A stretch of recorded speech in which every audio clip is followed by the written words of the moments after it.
All right. What the heck? We're back again. We were just here a few minutes ago, it seems like. I just got something about a report that Russian fighter jets are in the air in Venezuela, but I know there's some older reports of that coming out too.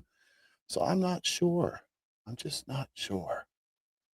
Um, Trump did an interview on looks like Fox News this morning. He's going to be live on a press conference in a couple minutes here. What's up, Jericho? He's going to be live on a press conference here in a few minutes. We will take it to that. Let's see here.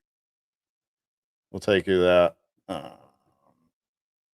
Kind of wanted to touch base on a couple things.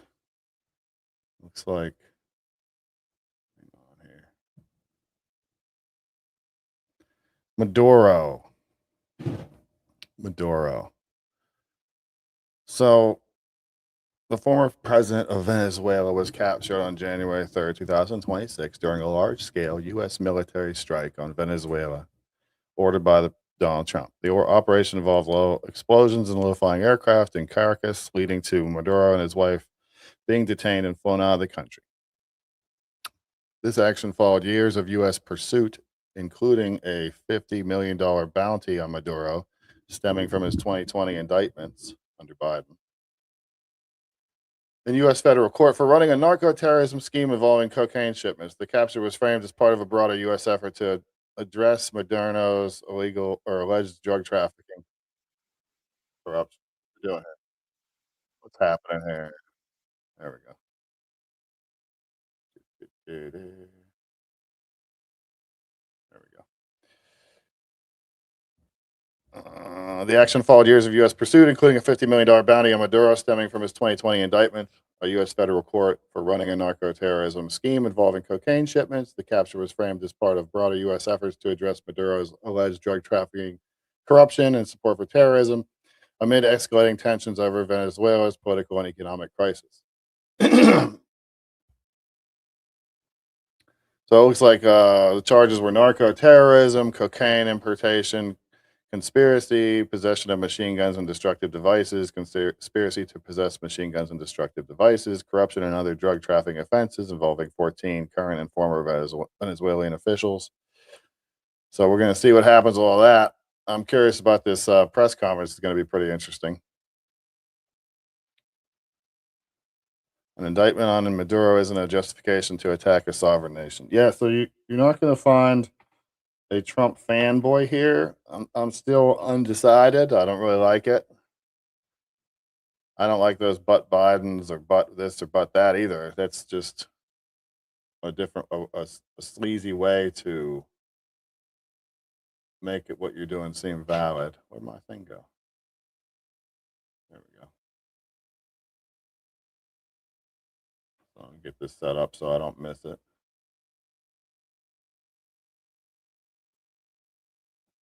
There we go. Here's I'll just bring it up. I'll just bring it up onto the screen. How's that? That makes it easier.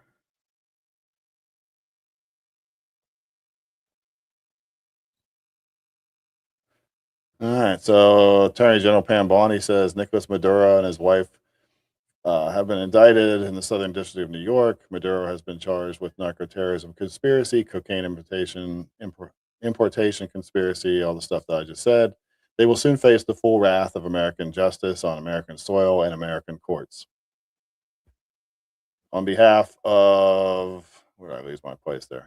The entire U.S. DOJ, I would like to thank President Trump, yada, yada, yada, yada, yada. Peace prize. Ha, ha, ha, ha, ha. Yeah, so Biden wanted him too. Yeah. Yep. What's up, Annette? I see you out there. Deb. Gene Shannon. Peace prize. Ha, ha, ha, ha, ha. So we'll have to see what happens. On Friday, according to the New York Post and I kind of expect him to be Venezuela's late because it usually is. I don't know if anyone happened to catch the interview this morning he did on Fox News.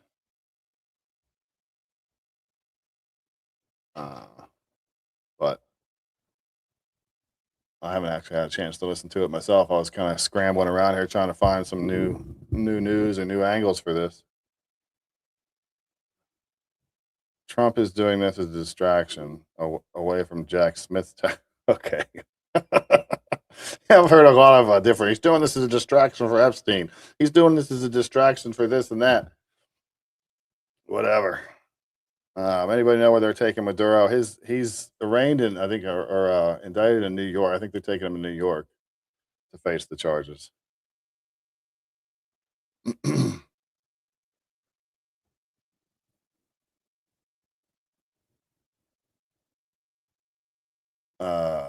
I just watched for the interview. I don't watch Fox. I just saw that. Yeah, no, me either. I don't watch Fox. You'll see. I tried to do a video there before. I won't even subscribe to them. But for that portion to catch the interview that Trump did over there, you kind of have to watch Fox, don't you? Yes, you do. Yes, you do. Where are we at here? So we'll see. Oh, then now it's oil. So it's first it's trying to avoid. I get it. Okay. So it's oil now. All right. Okay. What's it going to be in a few minutes? Some angry. I guess this morning when we had the stream, this morning it was we had quite a few people on there that were just outraged. I do want to. Anyone can confirm that there's Russian fighter jets in Venezuela right now? That'd be interesting.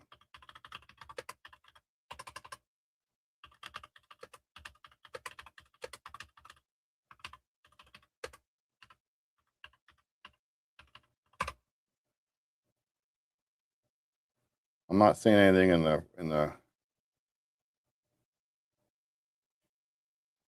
Let's see here.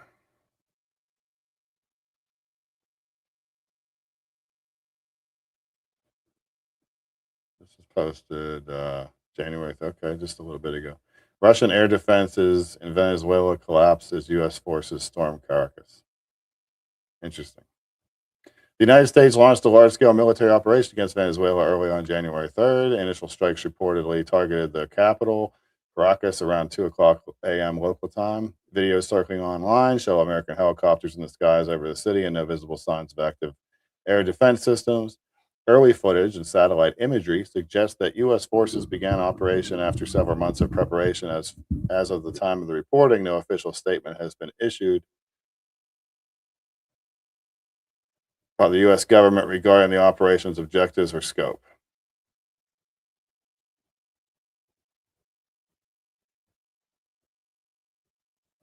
U.S. strikes reportedly focus on military infrastructure in Caracas, including Fort Tuna, a major complex outside the Venezuela military compound.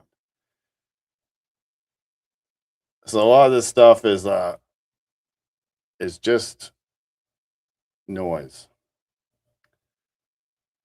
Nice beard, bootlicker. Here come all the haters. Come on, haters. Get in here, haters. Line up. You all can take a shot at me. It's fine. You can rip on my beard, make fun of me. I don't care.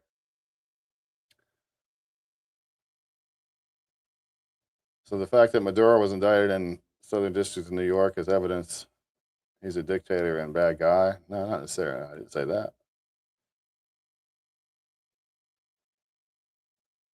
Are people lying about a fake war that's not happening in here?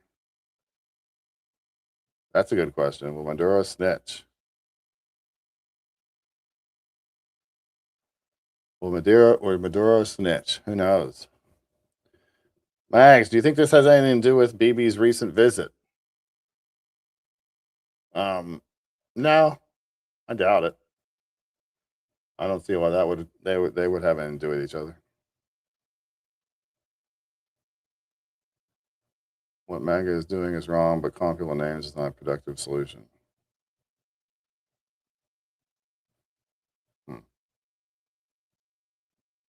No new wars. So we're just waiting for Trump to come on. I'm going to play a little bit of that interview from before. It's good to. Where did it go? Damn it.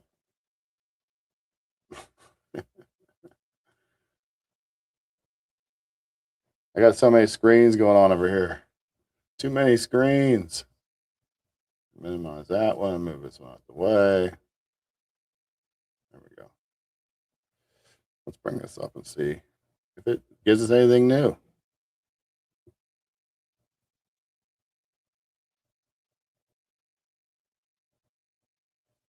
On the East Coast. And if you're just joining us this morning, we have major breaking news. Venezuelan dictator Nicolas Maduro has been captured by U.S. forces. President Trump confirming the large-scale U.S. military operation overnight. Attorney General Pam Bondi confirming Maduro and his wife face drug and weapons charges in the U.S. And about 20 minutes ago, Vice President J.D. Vance revealing President Trump offered Maduro multiple off-ramps. All this comes after explosions rocked the capital of Caracas and surrounding states early this morning. President Trump is expected to hold a news conference from Mar-a-Lago at 11 a.m. this morning. But first, he joins us now by phone. And let's get right to the President of the United States, Donald Trump. President Trump, thank you so much for joining us this morning. Well, thank you very much. Good morning. So you've had quite a busy evening. Tell us about it. It was slightly busy, I would say. It was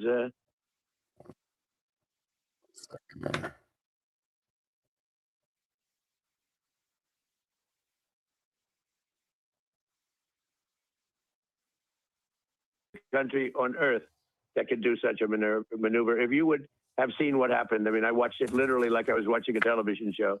And if you would have seen the speed, the violence, you know, they say that, the speed, the violence, they use that term. It's it was an amazing thing, an amazing job that these people did. There's nobody else could have done anything like it. You're at Mar-a-Lago right now. How were you able to watch this? Well, we watched it from a room. We had a room and we watched it. They give me their photos of me too. Everybody was friendly with this guy, either friendly or not friendly, but he was around. He was all over Palm Beach and other places. The head of Harvard was his best friend, Larry Summers. And Bill Clinton was a friend of his, but everybody was. I actually threw him out of Mar-a-Lago. And as a person that was in Mar-a-Lago, I threw him out. Mar-a-Lago, this is Mar-a-Lago. And we watched every aspect of it. We were surrounded by lots of people, including generals, and they knew everything that was happening. And it was very complex, extremely complex, the whole maneuver, the landings, the number of aircraft, which were massive. Yeah, we'll go to the live press conference as soon as it pops up. What's up, Barbara? Different type of fighter jets. We had a fighter jet for every possible situation. And they just broke in, and they broke into places that were not really able to be broke into, with steel doors were put there for just this reason. And they got taken out in a matter of seconds. I've never seen anything like it. Actually. And you were able to watch this in real time. Yeah, and don't forget, I've done some pretty good ones in other parts of the world. Okay, I've done some pretty good ones, but I've never seen anything like this. I was able to watch it in real time, and I watched every aspect of it, and I listened to the communication between where we were in Florida and out in the field in Venezuela. And it was amazing to see the professionalism, the quality of leadership, the professionalism. General Raisin Gain is fantastic. Don't forget, we did another one not so long ago. It was called the knocking out of the Iranian nuclear threat, the nuclear power. That was unbelievable what they did there. And this is something that, I don't know, it's amazing. And to have a few injuries, but no death on our side is really amazing. Mr. President, critics will say that strong action can risk escalation, but history has shown us that weakness can truly invite chaos. And this military operation clearly sends a message to our adversaries around the world, China, Iran, Russia, that we are no longer the weak administration that we had for 4 years under former President Biden, who tolerated narco-terrorism. What is next for the United States and Venezuela? Well, we're very strong. And very importantly, if you look at drugs through the oceans, through the seas, they're down 97%. That's the boats that sort of related to this, as you know. The drugs are way down, and it's getting very, very tough. It's a whole different look. We have a whole different country. We have a country now that's respected. We have a country. I built the military in my first term, and they gave a little chunk of it away, but it was a lot. But it was a little chunk relative to what we built. But they gave it to Afghanistan so stupidly. It was one of the. Compare this to Afghanistan, where we were a laughing stock all over the world. We're not a laughing stock anymore. No, we have the greatest military in the world by far. We have the greatest military equipment in the world by far. And you had to see this in real time. You had to see this, the professionalism and the bravery, everything about it. And you almost couldn't hold them back. It was like they wanted to go so badly. And most people would have said, I'll take a pass. I know that Charlie would have wanted to go because Charlie's a very brave person. But I know a lot of other people would have said, I think I'll pass on this one. Let's watch it on television. So it's been amazing to see how good they were, how professional they were, how incredible the equipment we have is. I mean, the level of equipment and to see how it worked so perfectly. And, if you compare this to so many experts out there. With, helicopters so many triggered liberals. That's one of the things that I wanted to see. Situation, which was a mess. And every other situation compared to this, nobody's ever seen like this. Look, the Iranian... Not only the reaction from the Venezuelan people, but the reaction from all the leftists in America that are going to go ape, you know what, as soon as they see the news or read the headlines, because they don't go into the story, they just read the headlines. These are both really important. If you think about equal and importance, I wonder how it's going to be rated, but knocking out the nuclear power of... Think of it. They were ready. They were within 2 months. They would have been a nuclear power. And comparing that to this in a certain different way, I think this might have been actually more complex. Well, it's interesting. But that was something that was amazing. It's interesting, Mr. President. We've looked. Our own Lucas Tomlinson, our reporter here. I don't know if you knew this intentionally, but the capture of Maduro and his wife coincides with the 6th anniversary of your taking out the Iranian Revolutionary Guard's Qasem Soleimani. Interestingly, it's 6 years after. But let me ask you a question, Mr. President. Because anyway, that was the third thing, and we have a fourth. We got Soleimani. We have taken out so many. It's easy to deal with them. Doesn't bother me. They think it does. That's why they stay here and keep doing that. It's just fine. We've done a lot, but I'll take the engagement. Maybe because it's fresh in our minds. Because again, the Iranian situation was so big, knocking that out, and every single the B-2 bomber, every single missile hit its target, and the target was an air shaft. Right. Dark at night. Think of that. Dark at night, no moon. You couldn't see a thing, and every missile went right through that air shaft. Is one of those guys out there. No, you listen to me. Everybody better listen to me. I'm right. I know what I'm talking about. Everybody listen. You should listen. If you don't listen, you're a meanie pants. So was this operation a message that you're sending to Mexico, to Claudia Sheinbaum, the president there? Well, it wasn't meant to be, and we're very friendly with her. She's a good woman, but the cartels are running Mexico. She's not running Mexico. The cartels are running Mexico. And we could be politically correct and be nice and say, oh, yeah, she is. No, she's very, she's very frightened of the cartels. They're running Mexico. And I've asked her numerous times, would you like us to take out the cartels? No, Mr. President. No, please. So we have to do something because we lost. The real number is 300,000 people in my opinion. You know, they like to say 100,000. 100,000 is a lot of people, but cool the real story, number is bruh. 300,000 people. And we lost it to drugs, and they come in through the southern border, mostly the southern border. Plenty come in through Canada too, by the way, in case you don't know. But they come in through the southern border, and something's going to have to be done with Mexico. Why did you decide to do this morning? Are you talking about calling you people or the No, show? no, taking out I'm not sure. Maduro. I'm not sure which is worse. If you want to know the truth, I'm calling you. I haven't spoken to anybody else because Charlie Hurd has been a great friend of mine for a long time. He was with me when it was not fashionable, and those are the people I like. He was with me, Charlie, when it was not at all fashionable. So that's the reason I'm doing this. And you As soon show as he great. goes live on the press But I conference, meant, I'll why bring did it you make up. the decision to take out Maduro this morning? And what was Maduro doing when our guys Yeah, we could do it. came in on him? Regular speed. So we were going to do this 4 days I'll do ago when the weather was 1.25. not perfect. I wanted The to weather get has through be it. perfect. And we had just the perfect weather. We had, very good. A little bit few more clouds than we thought, but it was good. We waited 4 days. We were going to do this 4 days ago, 3 days ago, 2 days ago. And then all of a sudden it opened up and we said go. And I'll tell you, it was just amazing. And what was he doing? He was in a very highly guarded, like a fortress, actually. He was in a fortress. That we had nobody killed was amazing. I think we had nobody killed, I have to say, because a couple of guys were hit, but they came back and they're supposed to be in pretty good shape. But that we had nobody killed, that Guys we were hit. lost no aircraft. Everything came back. We got it all back. One of them was hit pretty hard, but a helicopter, but we got it back. But it just was the right time to do it. We had to do it because it's a war. We're losing 300,000 people a year. We don't lose that much in a war, okay, if you look. And we had to do it. But he was in a house that was more like a fortress than a house. It had steel doors. It had what they call a safety space where it's, solid steel all around. He didn't get that space closed. He was trying to get into it, but he got bum rushed so fast The other ones are that good. he didn't get into that. We were prepared. We had, massive blow torches and everything else that you need to get through that steel, but we didn't need it. He didn't make it to that area of the house. Mr. President, your war on narcoterrorism from our southern border and beyond clearly will save American lives.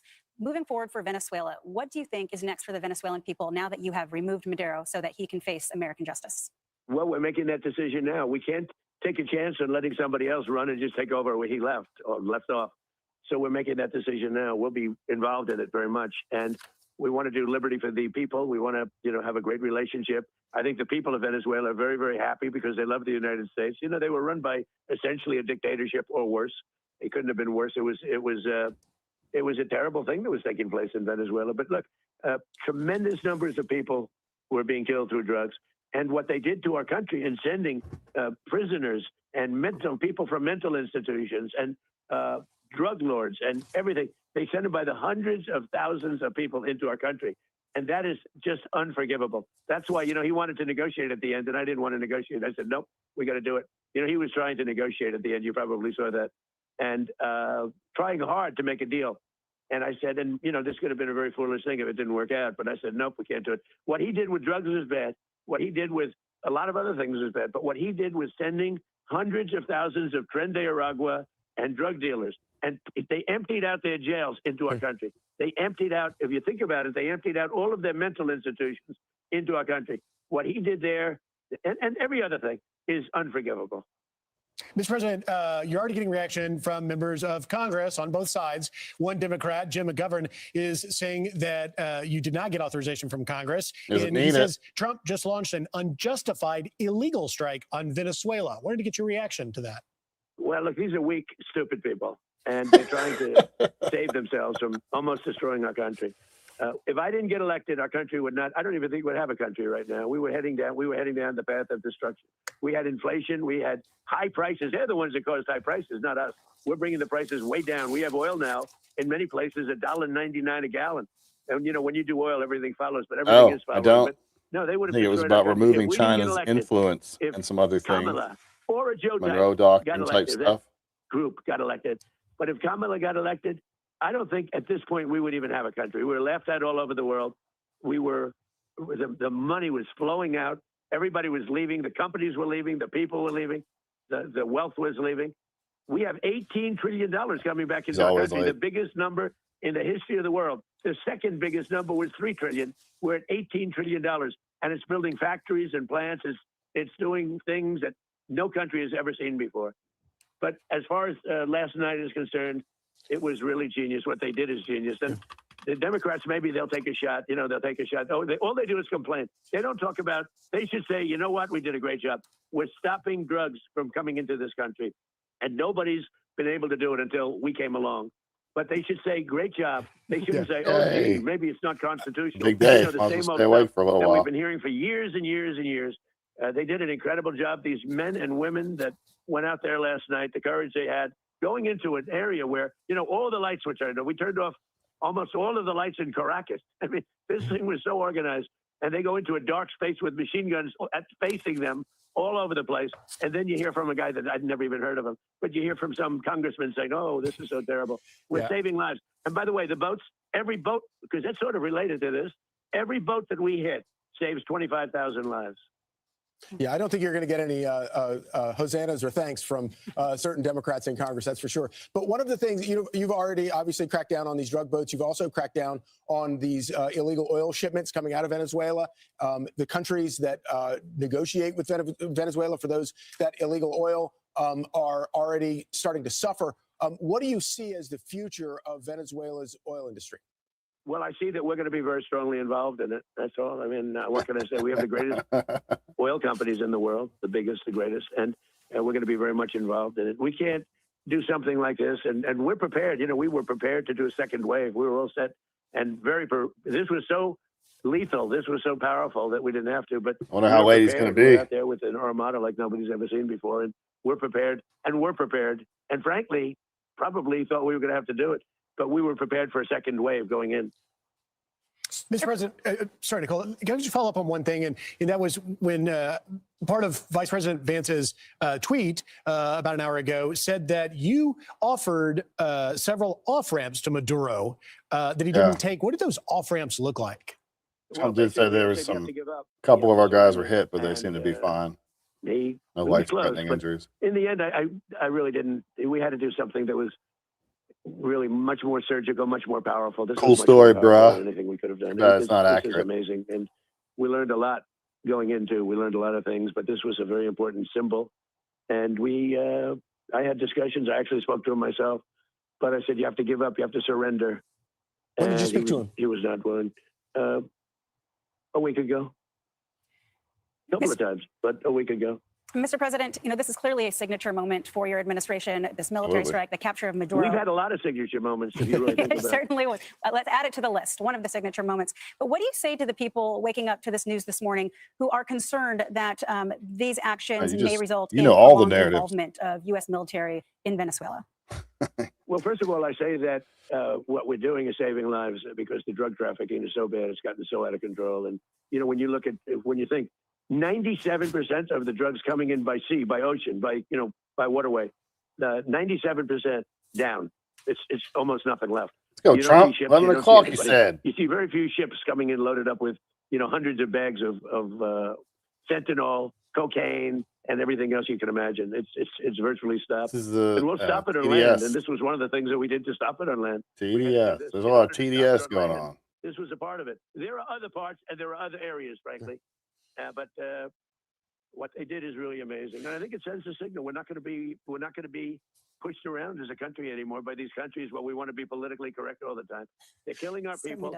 If we had a war, if you lost 300,000 people in the Civil War, we lost 600,000 people. We lose 300,000 people a year to drugs, and we're not going to allow it anymore with any country. You said that you were prepared for a second wave, and I assume that you still are. But what does the future look like for the Maduro loyalists who are still in Caracas and I assume have not yet fled or been removed? So you want if they stay loyal, the future is really able bad. to attack us. It's really bad for them. Okay, pretty smart. If they convert, there's a conversion factor. I would say most of them have converted. He's had very little loyalty. In fact, I noticed that today some people are marching on the street waving flags, and they're very in support. They have American flags being waved on the streets. So, I mean, I think he's got very little support. Look, he was a dictator that the people hated. So I don't see a lot of that. I don't think we're going to see a lot of that. Well, will you, Mr. President, throw your support behind opposition leader Maria Corina Machado, who, as you recall, won the Nobel Peace Prize and then in turn dedicated it to you for your efforts in pressuring Maduro? Are you going to fully support her to take over to run the country? Well, we're going to have to look at it. Right now, they have a vice president, as you know. I mean, I don't know what kind of an election that was, but, you know, the election of Maduro was a disgrace, just like my election was a disgrace. 2020 was a disgrace. And, you know, it was. 2024 was too big to rig. But what he did was, I mean, his was open. I would say, frankly, you want to know the truth? I think Charlie would testify this. It wasn't a hell of a lot worse than what they did to us in the election in 2020, our election was it's crazy how God works in mysterious ways. It's come out. And I think we almost needed Biden to win so that there could be a better contrast between the two. The people have no love. And that Trump could realize, like when he went in the first time, he didn't realize how Washington really worked. He didn't see it. I don't think he saw it. He ran it tough, and the people can't believe They they got got so him. lucky. Mr. President, what do you make of the fact that just hours before the airstrike, there was a Chinese delegation meeting with Nicolas Maduro, and we have yet to hear from China any sort of comment on the attacks? I know nothing about that, but I have a very good relationship with President Xi, and there's not going to be a problem. And they're going to get oil. We're going to allow people to have oil. But we can't take a chance after having done this incredible thing last night of letting somebody else take over, where we have to do it again. We can do it again, too. Nobody can stop us. There's nobody that has the capability that we have. Come on, You know, Trump, when I watch where that war are in you? Russia going on and on and on, and everybody's He's always dying. late to these things. It's like it's primitive. Always. It's primitive. It's horrible.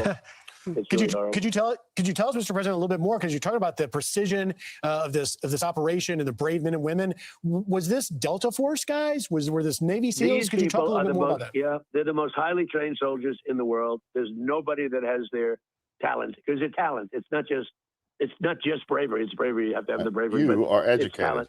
Nobody has talent like this, and nobody has equipment like we have. I mean, everything was pinpoint. They had everything. They practiced.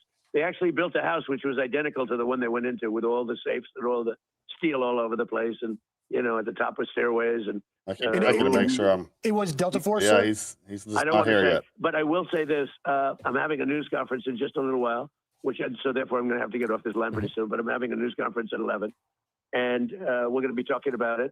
And I will say that I'm very proud to be an American.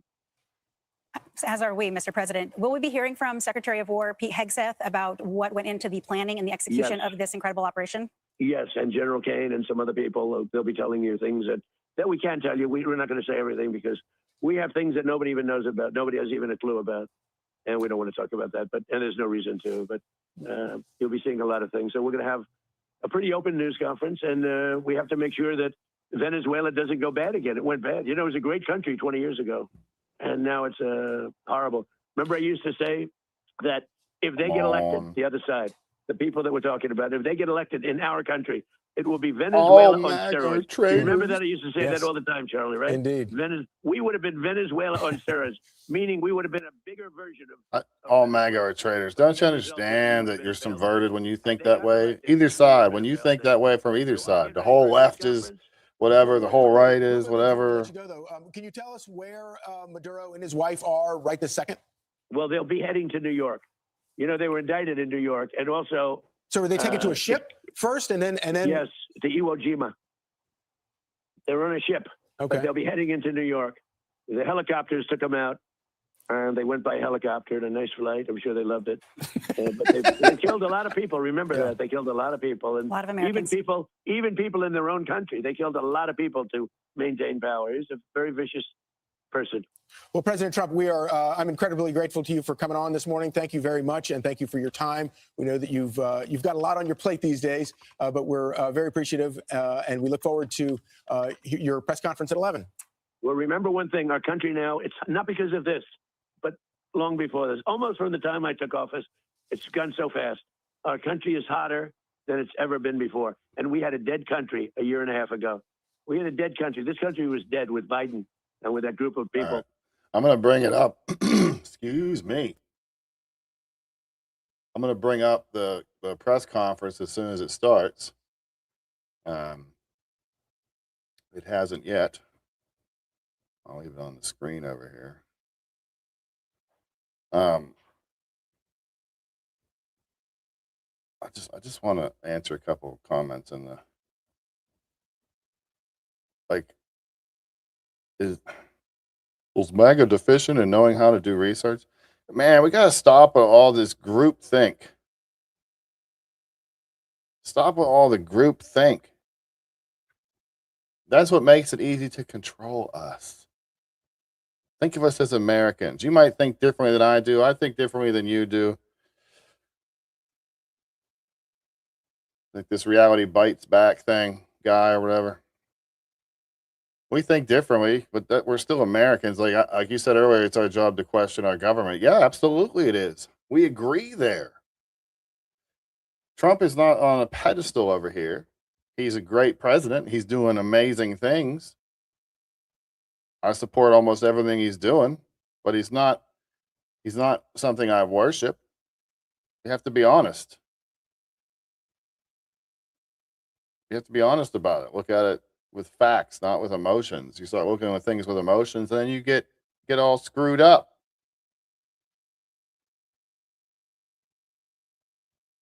I just want to see. This guy was in here earlier. Haven't won a war since World War II. Okay. Man, me thinks you should open a history book.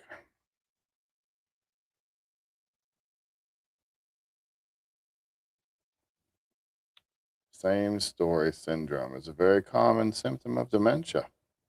All right. Democrats and Republicans are the problem. Anyone believing in a two-party system is an idiot.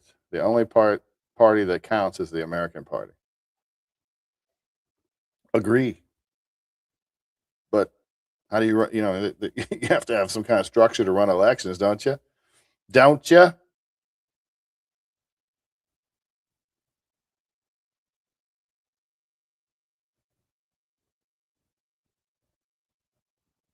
Let's see this thing. Come on, Trump. Where you at, Trump? Yeah, see, like that leftards are a group I'll never stop slamming with facts. Yeah, that's good, but there's no need to. If you go into one of those conversations insulting that person that you want to reach them, but if you start insulting them, they're going to go immediately on the defensive. They're not going to be receptive to listen to you. They're not going to be paying any attention. Come on, Trump. What the heck, bruh?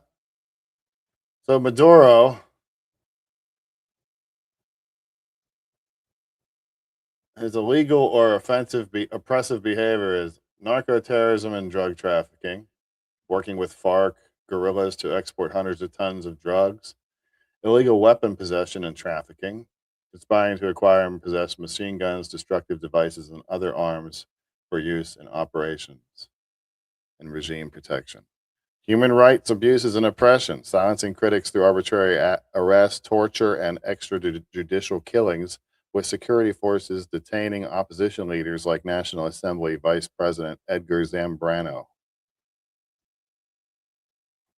Election rigging and constitutional violations. What else? Illegal smuggling and illicit activities, collaboration with foreign oppressive regimes, suppression of dissent and media, economic oppression and this is typical dictator stuff. It's typical dictator stuff.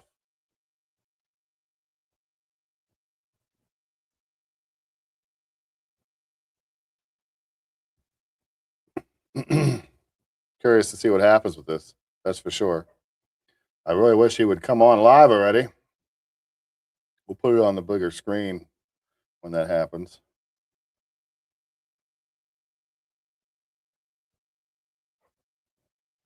No, you have real world experience, but that guy knows better. That guy knows better. That's the thing. The when we get to the point where we won't even listen to the other people, we have to be ready to accept new information. We have to accept new information, and whenever that new information becomes, whenever we see that or receive that new information, we have to be willing to be able to change our minds. We can't just defend our opinions, even when we find out, man, they're probably wrong. We shouldn't be doing that. It don't make sense. Where'd that one go? I had a video up here with Venezuelans celebrating.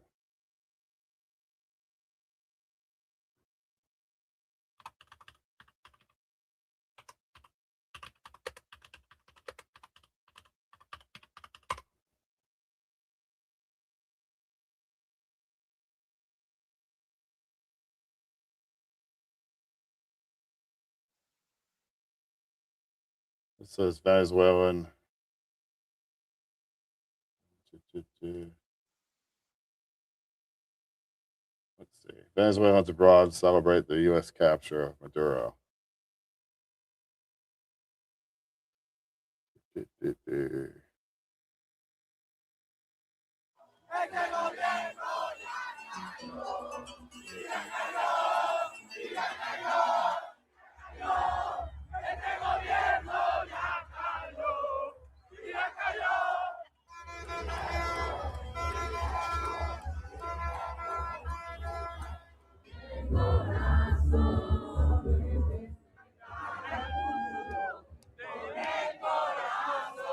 Huh.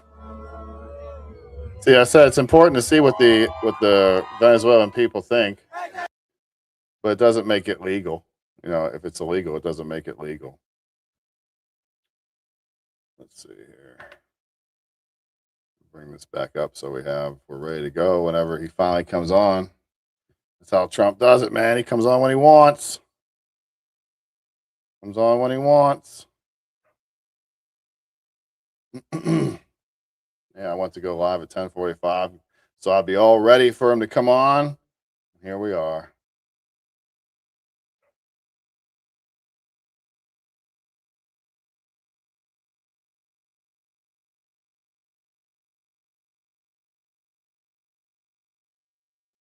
Epstein files now.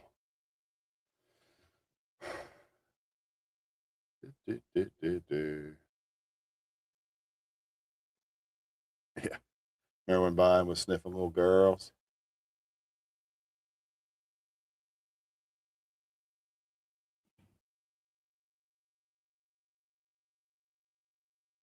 All I see is a lot of Venezuelans celebrating. Venezuelans in South Florida are celebrating. Live from Doral. She is outside in Arepaso, which we know is the mecca of the Venezuelan community there. And Gabby, thing's pretty busy behind you, Gabby. It's 6 a.m. and people have been out there. Can you tell us about what you're seeing and how long you've been seeing people out there reacting to this news? Guys, history is being made in real time. There are hundreds of people here in Arepaso, which, like you said, has been the mecca for Venezuelans speaking out against injustices in their country for decades. I'm joined by Edgar. Edgar has been here since he was 11 years old, born and raised in Venezuela, out here since early this morning. Tell me, why did you want to be out here? Well, okay, before I begin, I just want to talk to you, America, and I hope you have your coffee when I tell you this, but these are great news. All eyes on Venezuela. These are historical news. This is history in the making. I mean, my chest, it feels like it's gonna explode with joy, because before I was even born, there have been struggles. My family has been fighting for so many years before I was even here. They have told me about it. They told me about a time where democracy existed, and now I can finally look forward to that. And that's just everything that I can ask for. And you know, I just want to tell you people, America, Venezuelans are good people. The greatest people that I know, I can vouch for them. We are good. We are working hard, and this is President Donald Trump and Maria Corina Machado just created an opportunity for us to begin working harder than ever, because that's what we have always been doing. But now we're working in our country. But you know, we also have worked so hard here in the United States to build so much things. And I just want to thank you, America. Thank you for giving us this opportunity to work. You know, there's a lot of pride that comes with Venezuelans. He actually wore this flag just like this for his college graduation in the University of Florida, just to show you how much love there is for this country. Polls are that's gone used through to so influence much the people. for so long. Being here has been incredible. People are dancing, people are cheering, and we've been here so many times, Christian, like you said in the past, when there have been now it's he meant strongly approve. He wasn't talking about the approval rating. He meant strongly approve because you called him on his BS, and now he had to back up into a corner.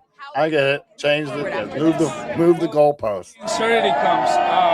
You know, I plead America again. I plead for you for mercy for us Venezuelans, people such as me. You know, I have been here almost my whole life, almost all of my youth.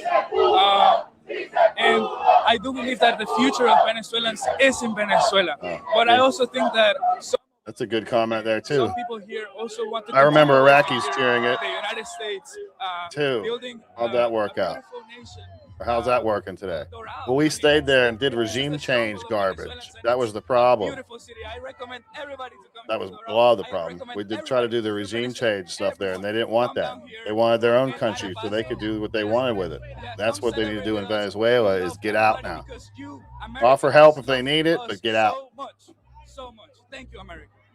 Thank you so much for sharing those sentiments. Guys, this is something that I find really interesting here. Everyone here, American, Venezuelan, have said they're so happy for the freedom that they experience here, and they just hope that freedom translates into their home country, Venezuela. All we've heard was freedom, freedom, freedom. Yes, we did it. Now we can continue to move forward. By no means are any of them saying now comes the easy part. Certainly the hard parts are on the way, but they're saying now is finally a step in the right direction that they've all been waiting for so long. I want to give you a little bit more of a scene setter here, guys. Look, people with flags, holding them up, holding them high. Hundreds of people here, cars, playing music, everyone here dancing. It really is wonderful to see so many people coming together. There are a lot of emotions behind this. I mean, they're not just cheering because of what just happened today. This comes from generations upon generations of stories of struggle.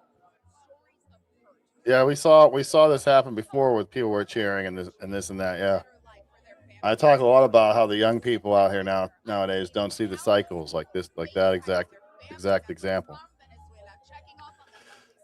But I think if we learn from our lessons, and Trump was against that the whole time. So if we learn from our lessons and we handle this the way I think he might, it should be okay. It should be just like handling the country back to their own people. We don't shouldn't have anything to do with the regime change or anything like that. We should be out of there. We should offer support because we came in and did this on our own.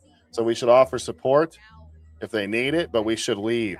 No boots on the ground, no nothing like that, staying around there. None of that. Maybe a half hour ago, when we see the jubilation, right? The joy behind you of people that have been sitting on the edge of their seats waiting for this moment. Still unclear, where things will go, if there in fact will be a regime change. And I don't want to sound negative because by all indication, that is where we're going, but there's a lot of question, a lot of concern.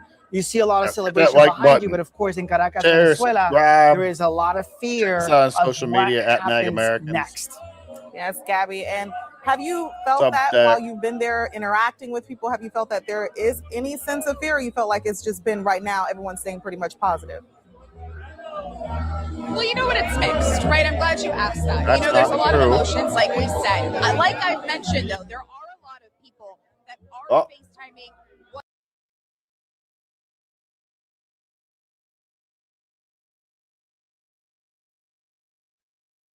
There's no sound. Let's try this again. Then we'll go to a different. The United States Armed Forces conducted an extraordinary military operation in the capital of Venezuela. Overwhelming American military power, air, land, and sea, was used to launch a spectacular assault. And it was an assault like people have not seen since World War II. It was a force against a heavily fortified military fortress in the heart of Caracas to bring outlaw dictator Nicolas Maduro to justice. This was one of the most stunning, effective, and powerful displays of American military might and competence in American history. And if you think about it, we've done some other good ones like the attack on Soleimani, the attack on al-Baghdadi, and the obliteration and decimation of the Iran nuclear sites just recently in an operation known as Midnight Hammer, all perfectly executed and done. No nation in the world could achieve what America achieved yesterday, or frankly, in just a short period of time. All Venezuelan military capacities were rendered powerless as the men and women of our military, working with U.S. law enforcement, successfully captured Maduro in the dead of night. It was dark. The lights of Caracas were largely turned off due to a certain expertise that we have. It was dark and it was deadly. But captured along with his wife, Celia Flores, both of whom now face American justice. Maduro and Flores have been indicted in the Southern District of New York, Jay Clayton, for their campaign of deadly narco-terrorism against the United States and its citizens. I want to thank the men and women of our military who achieved such an extraordinary success overnight with breathtaking speed, power, precision, and competence. You rarely see anything like it. You've seen some raids in this country that didn't go so well. They were an embarrassment. If you look back to Afghanistan, or if you look back to the Jimmy Carter days, they were different days. We're a respected country again, like never before. These highly trained warriors operating in collaboration with U.S. law enforcement caught them in a very ready position. They were waiting for us. They knew we had many ships out in the sea, just sort of waiting. They knew we were coming. So they were in a ready, what's called a ready position, but they were completely overwhelmed and very quickly incapacitated. If you would have seen what I saw last night, you would have been very impressed. I'm not sure that you'll ever get to see it, but it was an incredible thing to see. That's got to be neat to be able Not to a watch single those American live. service member was killed, and not a single piece of American equipment was lost. We had many helicopters, many planes, many people involved in that fight. But think of that, not one piece of military equipment was lost, not one service member was, more importantly, killed. The United States military is the strongest and most fearsome military on the planet by far, with capabilities and skills our enemies can scarcely begin to imagine. We have the best equipment anywhere in the world. There's no equipment like what we have. And you see that even if you just look at the boats. We've knocked out 97% of the drugs coming in by sea. Somehow that's bad. 90%. Each boat kills on average, 25,000 people. We knocked out 97%. And those drugs mostly come from a place called Venezuela.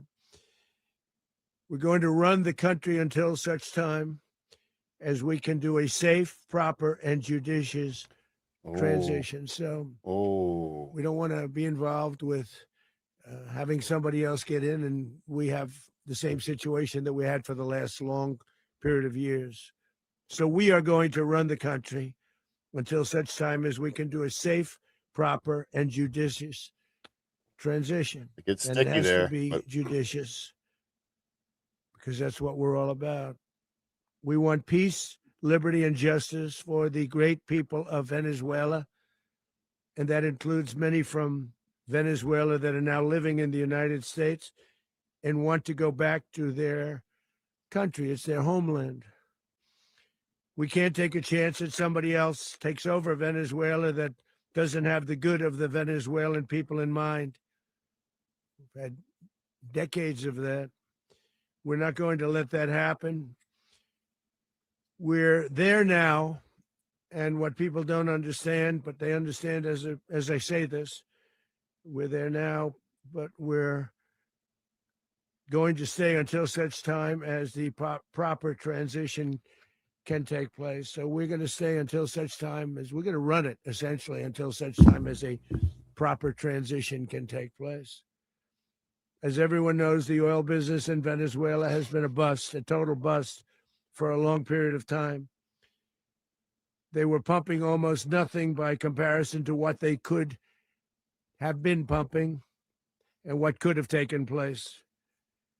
We're going to have our very large United States oil companies, the biggest anywhere in the world, go in, spend billions of dollars, fix the badly broken infrastructure, the oil infrastructure, and start making money for the country.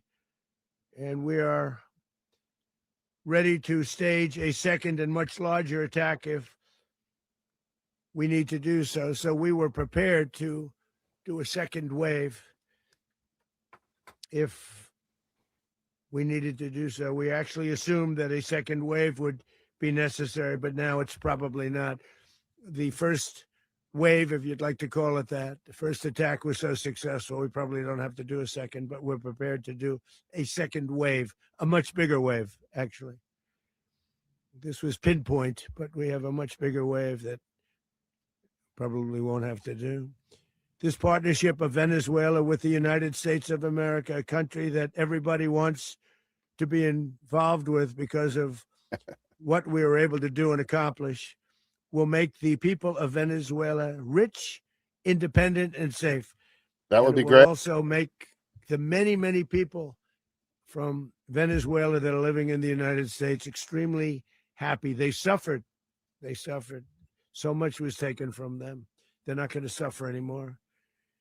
The illegitimate dictator Maduro was the kingpin of a vast criminal network responsible for trafficking colossal amounts of deadly and illicit drugs into the United States. As alleged in the indictment, he personally oversaw the vicious cartel known as Cartel de las Solas, These people are just which totally flooded our subverted. nation with lethal poison, responsible for the deaths of countless Americans, the many, many Americans, hundreds of thousands over the years of Americans died because of It's it. funny that people do it. He's Maduro probably been up and his all wife night will long soon under face highly the stressful full situation. might of American Open your justice and eyes. stand trial on American soil. Right now, they're on a ship. They'll be heading to ultimately New York, and then a decision will be made, I assume, between New York and Miami or Florida. But we have people where the overwhelming evidence of their crimes will be presented in a court of law. And I've seen it. I've seen what we have. It's both horrible and breathtaking that something like this could have been allowed to take Just place. mad because you can't read For cursive. many years after his term as president of Venezuela expired, Maduro remained in power and waged a ceaseless campaign of violence, terror, and subversion against the United States of America, threatening not only our people, but the stability of the entire region. And you all saw it. In addition to trafficking gigantic amounts of illegal drugs that inflicted untold suffering and human destruction all over the country, all over, in particular, the United States. Maduro sent savage and murderous gangs, including the bloodthirsty prison gang, Tren de Aragua, to terrorize American communities nationwide. And he did indeed. They were in Colorado. They took over apartment complexes. They cut the fingers off people if they called police. They were brutal, but they're not so brutal now. And I just have to congratulate our military, Pete, and everybody, and our National Guard. because the job that they've done, whether it's in Washington, D.C., where we have a totally safe city, where it was one of the most unsafe cities anywhere in the world, frankly, and now we have no crime in Washington, D.C. We haven't had a killing. We had the terrorist Well, we talk about attack a Washington, few D.C. weeks crime. ago. A little bit of a different kind of a threat, but we haven't had a killing in a long period of time, 6-7 months. We used to have two, on average, 2 a week in Washington, our capital. We don't have that anymore. The restaurants are opening. Everyone's happy. They're going, they're walking their daughters, they're walking their children, their wives. They walk to restaurants. Restaurants are opening all right, over come on. Washington, D.C. Come on, talk about Venezuela So I want stuff. to thank the National Guard. I want to thank our military. And I want to thank law enforcement. Been amazing. Happened to the picture, White House. And they should do it with more cities. We're doing it, as you know, and we're doing it in Memphis, Tennessee right now, and crime is down. We've just sort of started a few weeks ago, but crime is down now 77%. And the governor of Louisiana No, he called sounds tired. person, and he Sounds wanted like us he's to been up help all him, night. as you know, in a certain very nice part of Louisiana, and we have done that. And it was a rough section, and we have crime down. I understand it's down to almost nothing already after 2.5 weeks. New Orleans, it's down to almost nothing, and we've only been there for 2.5 weeks. Can't imagine why governors wouldn't want us to help. I don't We think also anybody's helped, as you know, in boots. Chicago, and crime went down a little Thanks, bit there. though. We did a very small Appreciate help your because attempt we at had getting me riled up.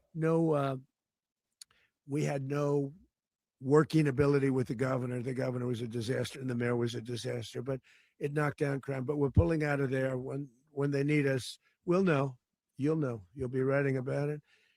And likewise, Los Angeles, where we saved Los Angeles early on, where the head of the Come on, police Trump, department get back made a to it. statement that if the federal government didn't come in, we would have lost Los Angeles. That's long after the fires. That's when they had the riots in Los Angeles. We did a great job. Got no credit for it whatsoever. Amen, But that's Jericho. okay. It doesn't matter. We don't need the credit. But we'll be pulling out when they need us. They'll call, or we'll go back if we have to. We'll go back. But we did a great job in various cities. But the place that we're very proud of is Washington, D.C., because it's our nation's capital. We took it from being a crime-ridden People mess still believe this to crap? being one of the safest cities in the Deep tape country. is real. Give me a But the break. gangs that they sent raped, tortured, and murdered American women and children. They were in all of the cities I mentioned, Tren de Aragua. And they were sent by Maduro to terrorize our people. And now Maduro will never again be able to threaten an American citizen or anybody from Venezuela. There will no longer be threats. For years, I've highlighted the stories of those innocent Americans whose lives were No, so they ignored it. heartlessly robbed by this Venezuelan They were told to ignore it. terrorist organization. Really one of the worst. One of the worst. They say the worst. Americans like 12-year-old Jocelyn Nungari from Houston. Beautiful Jocelyn Nungari. What happened to her? They, as you know, they kidnapped, assaulted, and murdered by Tren de Aragua animals. They murdered Jocelyn and left her dead under the bridge. There was a bridge that will never be the same to so many people after seeing what happened. As I've said many times, the Maduro regime emptied out their prisons, sent their worst and most violent monsters into the United States to steal American lives. And they came from mental institutions and insane asylums. They came from prisons and jails. The reason I say both, they sound similar. Actually, prisons, a little bit more hostile, a little bit tougher. A mental institution isn't as tough as an insane asylum, but we got them both. They sent from their mental institutions. They sent from their jails, prisons. They were drug dealers. They were drug kingpins. They Sounds sent old, but everybody North bad into Biden, the United States, but no longer. And we have now a border where nobody gets through. In addition, Venezuela unilaterally seized and stole American oil, American assets, and American platforms, costing us billions and billions of dollars. They did this a while ago, but we never had a president that did anything about it. They took all of our property. It was our property. We built it. And we never had a president that decided to do anything about it. Instead, they fought wars that were 10,000 miles away. We built Venezuela oil industry with American talent, drive, and skill. And the socialist regime stole it from us during those previous administrations, and they stole it through force. This constituted one of the largest thefts of American property in the history of our country. Considered the largest theft of property in the history of our country. Massive oil infrastructure was taken like we were babies, and we didn't do anything about it. I would have done something about it. America will never allow foreign powers to rob our people or drive us back into and out of our own hemisphere. That's what they did. Furthermore, under the now deposed dictator Maduro, Venezuela was increasingly hosting foreign adversaries in our region and acquiring menacing offensive weapons that could threaten U.S. interests and lives. And they used those weapons last night. Potentially in league with the cartels operating along our border. All of these actions were in gross violation of the core principles of American foreign policy, dating back more than 2 centuries, and not anymore. All the way back, it dated to the Monroe Doctrine. Oh, he said the Monroe Doctrine. And the Monroe Doctrine is liberals, a get ready, big deal. trip out. But we've superseded it by a lot, by a real lot. They now call it the Donroe Document. I don't know. It's Monroe Doctrine. We sort of forgot about it. It was very important, but we forgot about it. We don't forget about it anymore. Under our new national security strategy, American dominance in the Western Hemisphere will never be questioned again. Won't happen. So just in concluding, for decades, other administrations have neglected or even contributed to these growing security threats in the Western Hemisphere. Under the Trump administration, we are reasserting American power in a very powerful way in our home region. And our home region is very different than it was just a short while ago. The future will be, and we did this in my first term. We had great dominance in my first term, and we have far greater dominance right now. Everyone's coming back to us. The future will be determined by the ability to protect commerce and territory and resources that are core to national security. These are core to our national security. Just like tariffs are, they've made our country rich, and they've made our national security stronger than ever before. But these are the iron laws that have always determined global power. And we're going to keep it that way. We will secure our borders. We will stop the terrorists. We will crash the cartels, and we will defend our citizens against all threats, foreign and domestic. Other presidents may have lacked the courage or whatever to defend America, but I will never allow terrorists and criminals to operate with impunity against the United States. This extremely successful operation should serve as warning to anyone who would threaten American sovereignty or endanger American lives. Very importantly, the embargo on all Venezuelan oil remains in full effect. The American Armada remains poised in position, and the United States retains all military options until United States demands have been fully met and fully satisfied. All political and military figures in Venezuela should understand what happened to Maduro can happen to them, and it will happen to them if they aren't just, fair, even to their people. The dictator and terrorist, Maduro, is finally gone in Venezuela. People are free. They're free again. It's been a long time for them, but they're free. America is a safer nation. This morning, it's a prouder nation this morning because it didn't allow this horrible person and this country that was doing very bad things to us.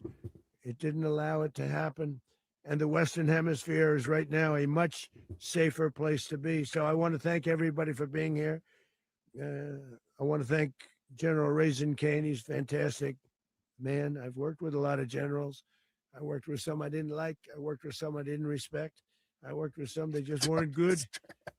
But this guy is fantastic. I watched last night one of the most precise attacks on sovereignty. I mean, it was an attack for justice. And I'm very proud of him. And I'm very proud of our Secretary of War, Pete Hegseth, who I'm going to ask to say a few words. Thank you very much.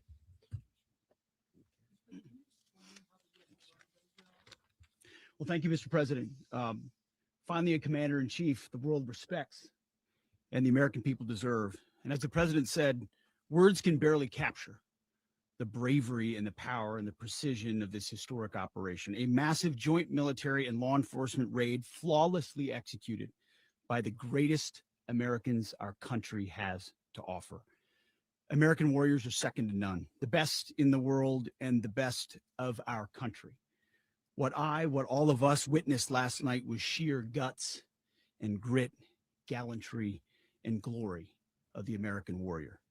I'm simply humbled by such men. And I tip my hat to our chairman, Dan Raisin Kane, and all those Americans who stood watch last night. Our warriors are the elite of America. And again, President Trump has your back. No other country on planet Earth, and it's not even close, could pull this kind of operation off. And no other president has ever shown this kind of leadership, courage, and resolve, the most powerful combination the world has ever seen. As the president said, our adversaries remain on notice. America can project our will anywhere, anytime. Boom. The coordination, the stealth, the lethality, the precision, the very long arm of American justice, all on full display. I'm going to address all these comments after this. The night. Nicolas Maduro had his chance, just like Iran had their chance, until they didn't and until he didn't. He effed around and he found out. Oh. President Trump is deadly serious about stopping the flow of gangs and violence to our country. Deadly serious about stopping the flow of drugs and poison to our people. Deadly serious about getting back the oil that was stolen from us. And deadly serious about reestablishing American deterrence and dominance in the Western Hemisphere. This is about the safety, security, freedom, and prosperity of the American people. This is America first. This is peace through strength. And the United States War Department is proud to help deliver it. Welcome to 2026. And under President Trump, America is back. I'd like to welcome now our chairman, Chairman Raisin Kane, to give a few more details about the operation. Mr. Chairman. Thank you, Mr. Secretary. Thank you, Mr. President, and good morning. Last night, on the order of the President of the United States and in support of a request from the Department of Justice, as the President said, the United States military conducted an apprehension mission in Caracas, Venezuela, to bring to justice two indicted persons, Nicolas and Cecilia Maduro. This operation, known as Operation Absolute Resolve, was discreet, precise, and conducted during the darkest hours of January 2nd and was the culmination of months of planning and rehearsal, an operation that, frankly, only the United States military could undertake. What I'd like to do this morning is talk to you through some of the preparation and the details without compromising any of our tactics, techniques, and procedures.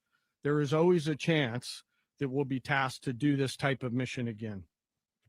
Our interagency work began months ago and built on decades of experience of integrating complex air, ground, space, and maritime operations.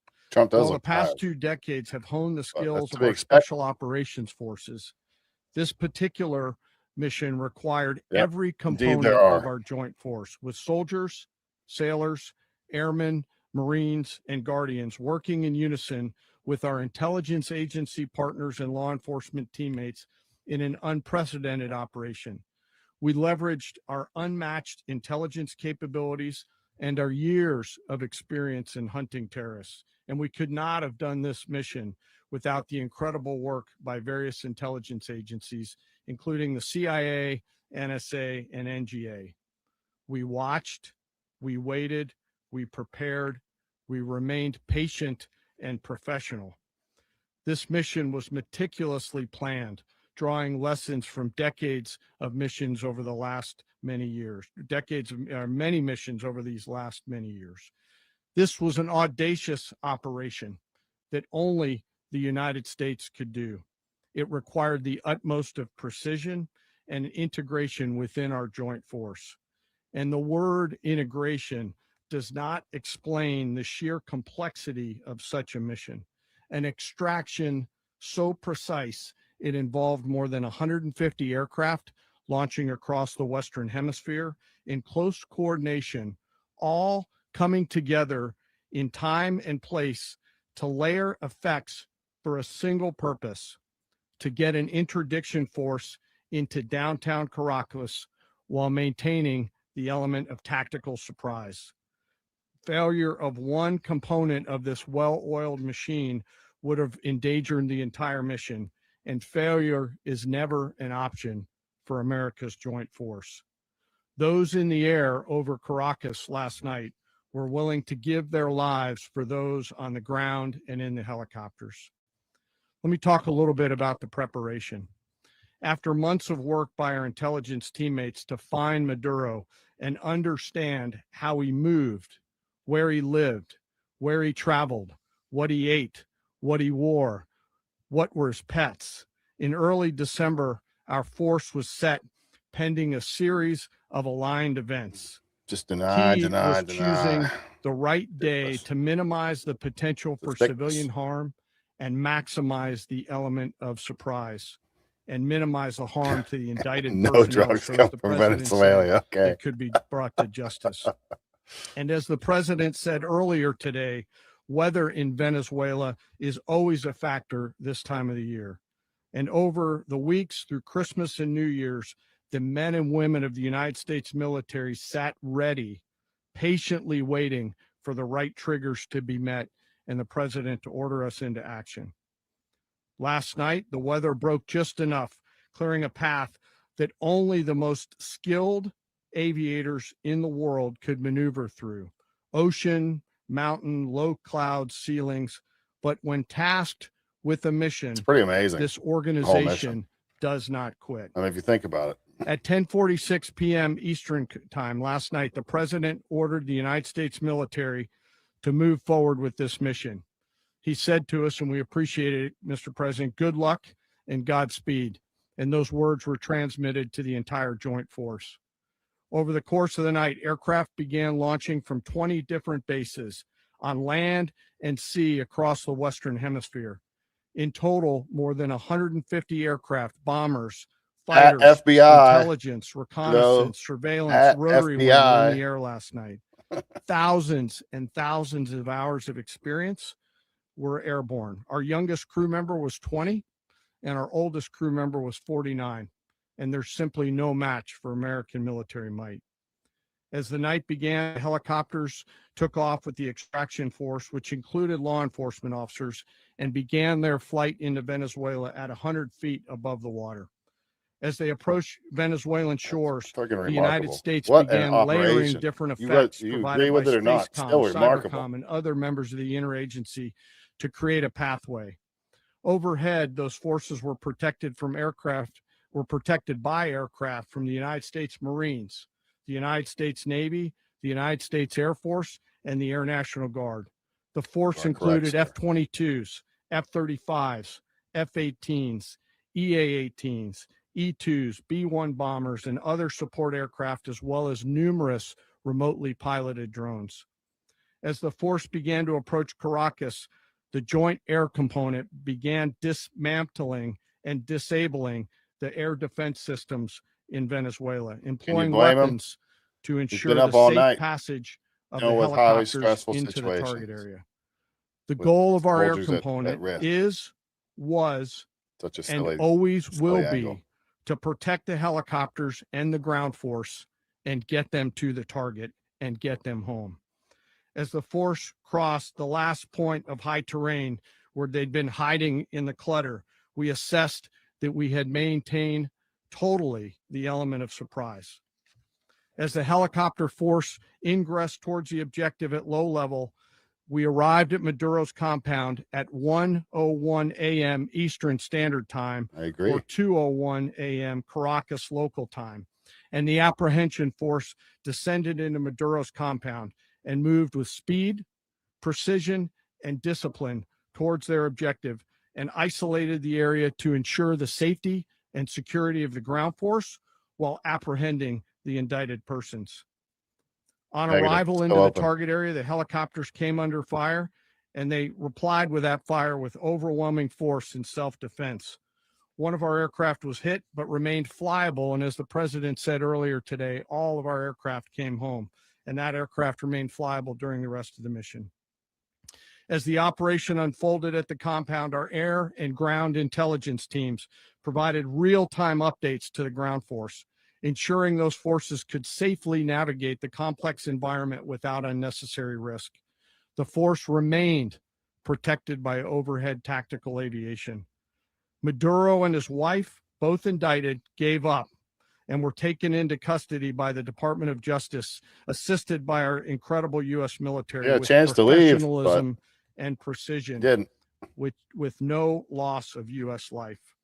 Incorrect. After securing the indicted persons, the force began to prep for departure. Trump's like, wrap it up. Come Helicopters on, wrap were it up. called in Tired, to bro. exfiltrate the extraction force, while fighter aircraft and remotely piloted aircraft provided overhead coverage and suppressive fire.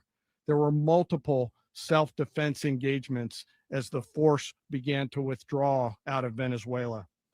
The force successfully exfiltrated and returned to their afloat launch bases, and the force was over the water at 3:29 a.m. Eastern Standard Time. It's amazing. With indicted persons on board. That's amazing. And both Mudoro and his wife were embarked aboard the USS Iwo Jima. In closing, what we've witnessed today is a powerful demonstration of America's joint force. We think, we develop, we train, we rehearse, we debrief, we rehearse again and again, not to get it right, but to ensure that we cannot get it wrong. Our jobs are to integrate combat power so when the order comes, we can deliver overwhelming force at the time and the place of our choosing against any foe anywhere in the world. Yeah, the price of cocaine just I am skyrocketed. immensely proud today I bet of our joint force and Nancy filled with Pelosi gratitude changed to some investments represent around them here before this today. operation. There is simply no mission cocaine stock. too difficult for these incredible professionals and the families that stand by them and support them. As we stand here this morning, our forces remain in the region at a high state of readiness, prepared to project power, defend themselves, and our interests in the region.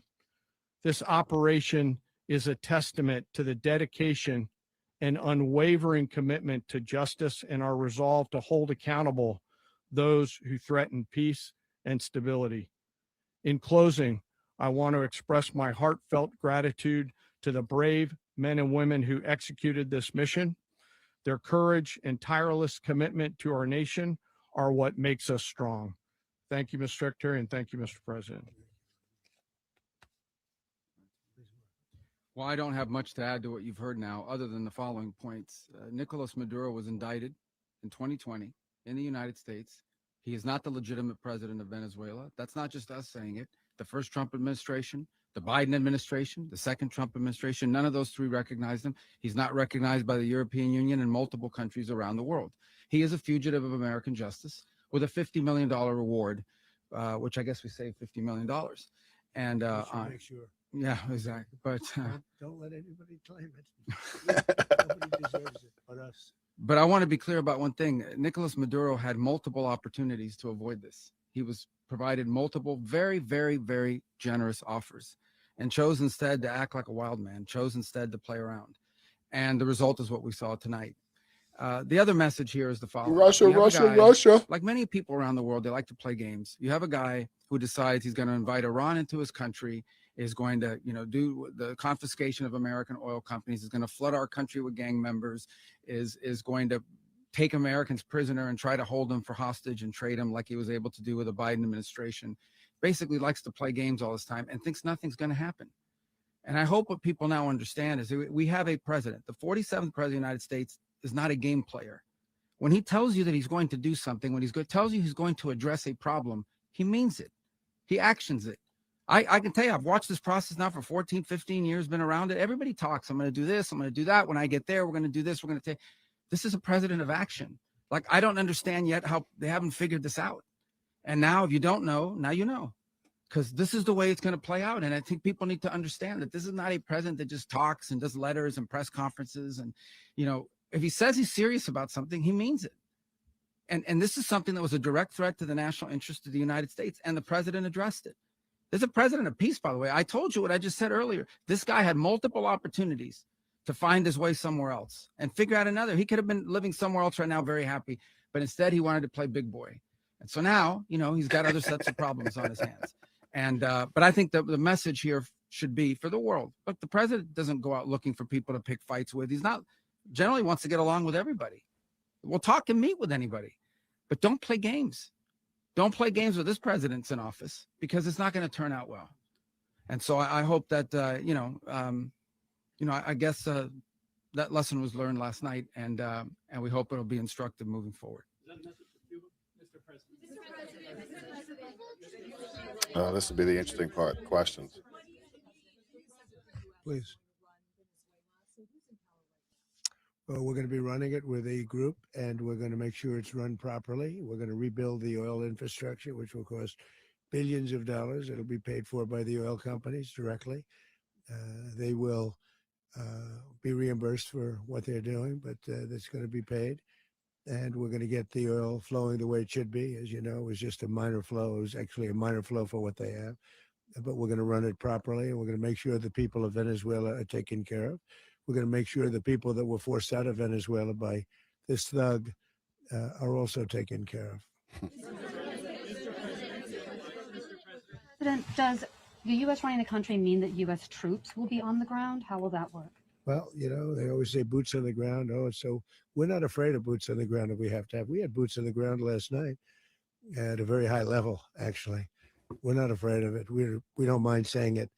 But we're going to make sure that that country is run properly. We're not doing this in vain. This is not Incorrect. This is a dangerous attack. Incorrect. This is an attack that could have gone Don't very, need very badly. congressional authority for Very this. badly.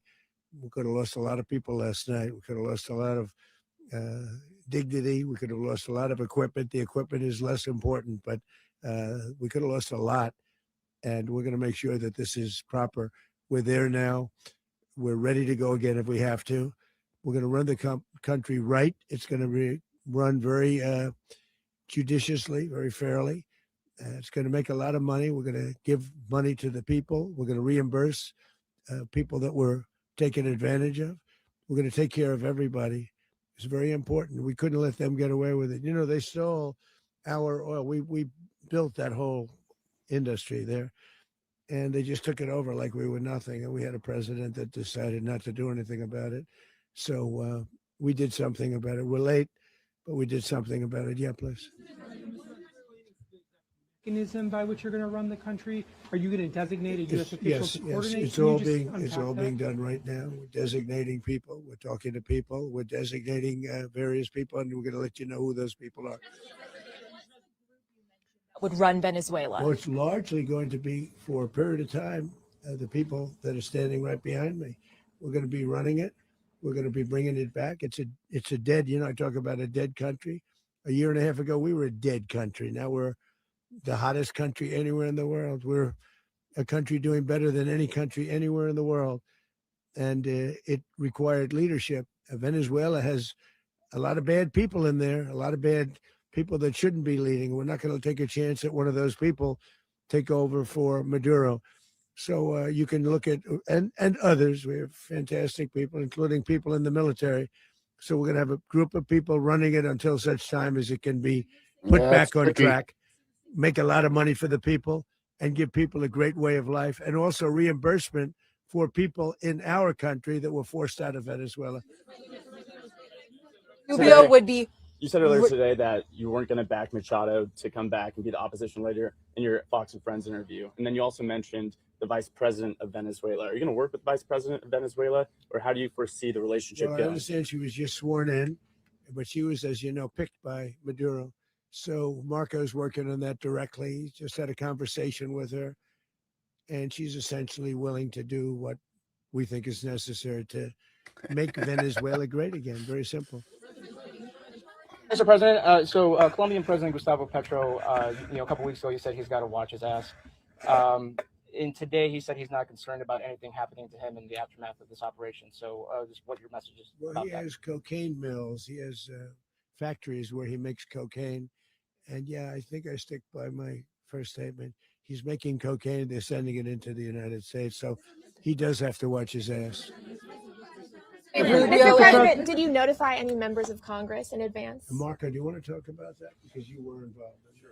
We called members of Congress immediately after. This was not the kind of mission that you can do congressional notification on. It was a trigger-based mission in which conditions had to be met night after night. We watched and monitored that for a number of days. So it's just simply not the kind of mission you can call people and say, hey, we may do this at some point in the next 15 days. But it's largely a law enforcement function. Remember, at the end of the day, at its core, this was an arrest of 2 indicted fugitives of American justice, and the Department of War supported the Department of Justice in that job. Now, there are broader policy implications here, but it's just not the kind of mission that you can pre-notify because it endangers the mission. Plus, if I could add one thing to that, Congress has a tendency to leak. Yeah. This would not be good.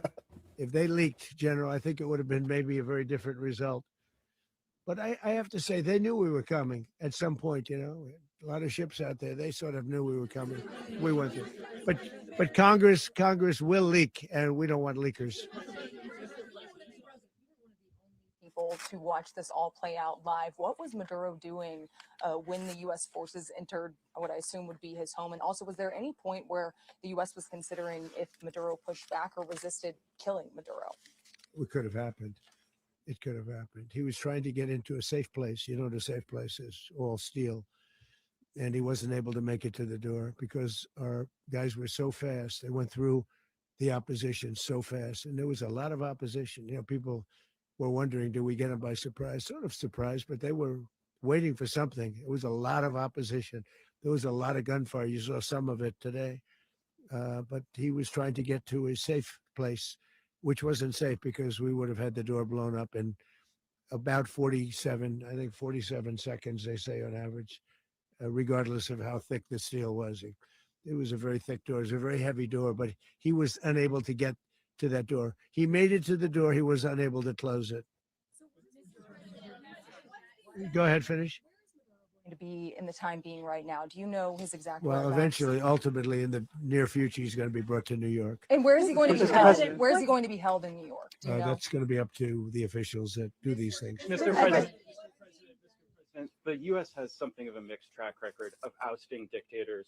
Yes, it does. Fair necessarily question. what comes afterwards. Not with Did me. that weigh on your Well, that's decision-making? when we had different presidents, but with me, that's not true. With me, we've had a perfect track record of winning. We win a lot, and we win. If you look at Soleimani, you look at al-Baghdadi, you look at the Midnight Hammer. Midnight Hammer was incredible. Right now, you wouldn't have peace in the Middle East. We have essentially peace in the Middle East because of that. If we weren't successful with Midnight Hammer, you wouldn't have peace in the Middle East. So with me, you've had a lot of victory. You've had only victories. You've had no losses. Yeah. How long do you expect the U.S. to run Venezuela, and how soon do you want Venezuela Important question. to hold elections? So I'd like to do it quickly, but it takes a period of time. We're rebuilding. We have to rebuild their whole infrastructure. The infrastructure is rotted. It's actually very dangerous. It's blow up territory. Oil is very dangerous. It's a very dangerous thing to take out of the ground. It can kill a lot of people. It has killed a lot of people doing just that. The infrastructure is old. It's rotted. Much of it is stuff that we put there 25 years ago, and we're going to be replacing it. And we're going to take a lot of money out so that we can take care of the country. Yeah. Are you saying that Secretary Rubio and Mr. President, China, Russia, and Iran have interests in Venezuela. How does this operation affect your relationships with them when Well, it in comes to terms the of oil and the China drugs? and Russia, Russia, when we get things straightened out. But in terms of other countries that want oil, we're in the oil business. We're going to sell it to them. We're not going to say we're not going to give it to them. In other words, we'll be selling oil probably in much larger doses because they couldn't produce very much because their infrastructure was so bad. So we'll be selling large amounts of oil to other countries, many of whom are using it now, but I would say many more will come. Are you saying, Mr. President, are you saying that, Wait, one Mr. second, President, please. are Go you ahead, saying behind that, you, please. Mr. President, thank you. What is your message to the people of Venezuela today? Of course, the civilian population specifically, they have a lot of questions. What is your message to the people of That Venezuela? you're going to have peace, justice. You're going to have some of the riches that you should have had for a long period of time. It was stolen from you. But you're going to have peace and you're going to have safety. You're going to have justice. You're going to have a country. You're going to have a real country. You're going to have potentially a great country. You know, if you go back 20 years, maybe even a little longer ago, that was a great country and they destroyed it. Remember, I said that if we lose this election, the United States will be Venezuela on steroids. That's what would have happened. Yep. Had we lost the election, the 2024 election, we suffered so badly. When you look at the border from 2020, what they did, what Joe Biden administration did to our country should never be forgotten. But if we had to go through another year of that, we would be exactly where Venezuela was in terms.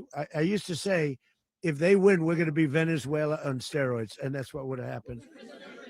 President, thank you. Are you saying that Secretary Hegseth and Rubio are going to be running Venezuela, and will you be sending in U.S. military They're going troops to be a to provide? team that's working with the people of Venezuela to make sure that we have Venezuela right.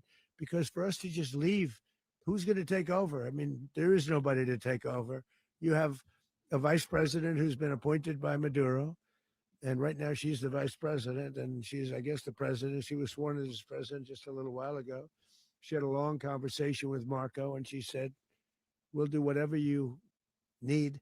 I think she was quite gracious, but she really doesn't have a choice. We're going to have this done right.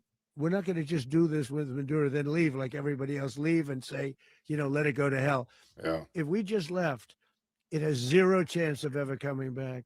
We'll run it properly. We'll run it professionally. We'll have the greatest oil companies in the world go in and invest billions and billions of dollars and take out money, use that money in Venezuela. And the biggest beneficiary are going to be the people of Venezuela. And also, I can't stress this strongly enough, the people that got thrown out of Venezuela that are now in the United States. And frankly, some want to stay and some probably want to go back. Yeah. In the country, and were any of the detained Americans? Well, right now they're arrested very last night? protected because nobody's going to mess with us. They're very protected. The people of, and we let them know that you better not touch one of them. And are you concerned that bad elements of the Maduro regime will remain in place?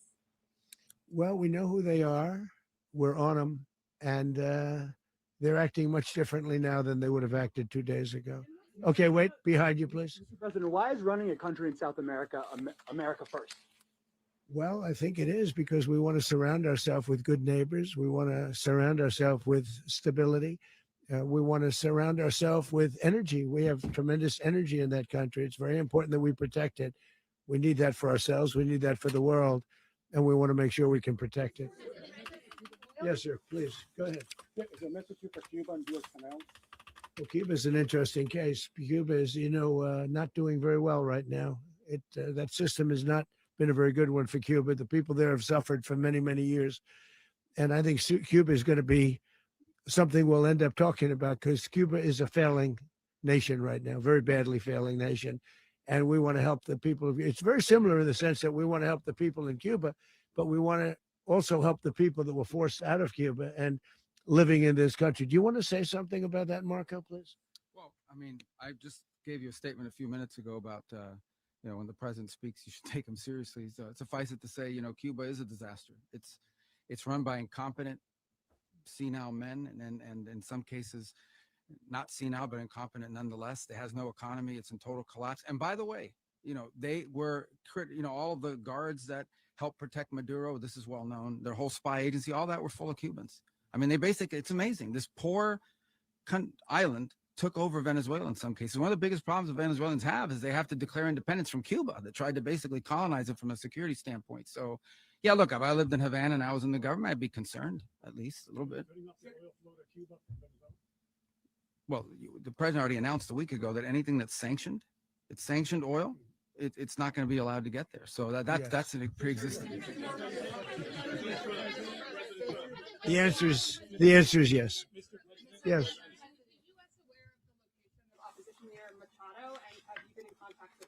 No, we haven't. No, we haven't. Mr. President. Mr. President, on Monday. Oh, I think it would be very tough for her to be the leader. She doesn't have the support within or the respect within the country. She's a very nice woman, but she doesn't have the respect. To be the Mr. President, leader. is it possible that the U.S. ends up administrating Venezuela for years? Well, it won't cost us anything because the money coming out of the ground is very substantial. So it's not going to cost us anything. We will. Well, we want safety there. We want to be surrounded by countries that aren't housing all of our enemies all over the world. That's what that was happening. And you don't want to have that. But we're going to be rebuilding and we're not spending money. The oil companies are going to go in. They're going to spend money. We're going to take back the oil that, frankly, we should have taken back a long time ago. A lot of money is coming out of the ground. We're going to get reimbursed for all of that. Damn, we're I going love to get reimbursed for everything that we spend. So it's going to be a very important. This is a very big evening that took place last night. We have to be surrounded by safe, secure countries. And we also have to have energy, very important. We have to have energy that's real energy, not where they're getting 4% and 5% of the energy out of the ground. You take a look, it was such a disaster. So what's going to happen with Venezuela, I think, over the next period of a year is going to be a great thing. And the people of Venezuela will be the biggest beneficiaries. When you send in U.S. military. Mr. President, thank you. What did you last speak to Maduro about when you spoke? And is the Well, US I don't want to at get war into with the Venezuela? conversations, but I did have conversations with him. And I said, you got to surrender. And I actually thought he was pretty close to doing so, but now he wished he did. Yeah. You said that Maduro is responsible for drug trafficking. You recently pardoned the former president of Honduras who was convicted of many drug trafficking. Can you explain how these two situations are Well, different? And would you ever pardon Maduro? I endorsed, as you know, the winning president, the man who won in Honduras. I endorsed the man who won in Chile. I endorsed the man who won in Argentina. And we are doing very well with that whole group. What the man that I pardoned was, if you could equate it to us, he was treated like the Biden administration treated a man named Trump. That didn't work out too well for them. This was a man who was persecuted very unfairly. He was the head of the country. He was persecuted very unfairly. And there are a number of them. And we felt that it was a very unfair situation that happened to him. He's also a party member of the man who won. So obviously the people liked what I did. And one of the reasons that was done is because of the fact that the party in power felt very strongly that that man was treated very badly. I studied it very quickly, and then I studied it in great detail. I went to a lot of the people standing behind me, and they felt that that man was persecuted and treated very badly. That's why I gave him a pardon. You referenced boots on the ground earlier. Can you just sort of button this up? Do you envision the U.S. military having a presence in Venezuela as the U.S. runs that? Well, country? no, we're going to have a presence in Venezuela as it pertains to oil, because we have to have, we're sending our expertise in. So you may need something, not very much. But no, we're going to be taking out a tremendous amount of wealth out of the ground.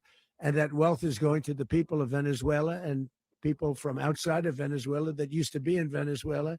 And it goes also to the United States of America in the form of reimbursement for the damages caused us by that country. So I want to thank you all very much. Thank you. Do you have one? Yes, please. You were so nice before. I'm going to give you the final question. Go Thank ahead. you, Mr. Unless it's a President. bad question, in It's which about case I'll Putin. go one word. It's about who? It's about Putin. If you want About Putin. Well, that's always nice You had to a talk phone. about Putin. You had a phone call with him Yeah. on Monday. Did he talk at all about Maduro? Did y'all talk about this? No, we didn't. And We then- never spoke about Maduro. Are you mad at him right now? I mean, there's this I'm not intelligence. thrilled with Putin. I'm not thrilled with Putin. He's killing too many people. I thought that would be so. I settled 8 1/4 war. You know what the 1 quarter was? Thailand and Cambodia. I did it again. They broke out, and I did it in about 5 hours, and I settled it. I'm giving myself 1 quarter, so I'm up to now 8 1/4. In other words, I settled the war, but then they broke out. They had a pretty bad breakout over the last 4 days. I got them to go back to peace, so I only give 1 quarter. I thought the easiest one would be one of the easier ones would be Russia, Ukraine. It's not, and they both have done some pretty bad things. And look, that's Biden's war. That's not my war. But I want to stop the lives. Did you see where last month 30,000? It was 27,000 the month before. 30,000, mostly soldiers, were killed this last month. 30,000. I want to crazy. stop that. You know, I got NATO to pay 5% instead of the 2% that they weren't paying. They weren't paying 2. That's Now not they what he pay said. 5.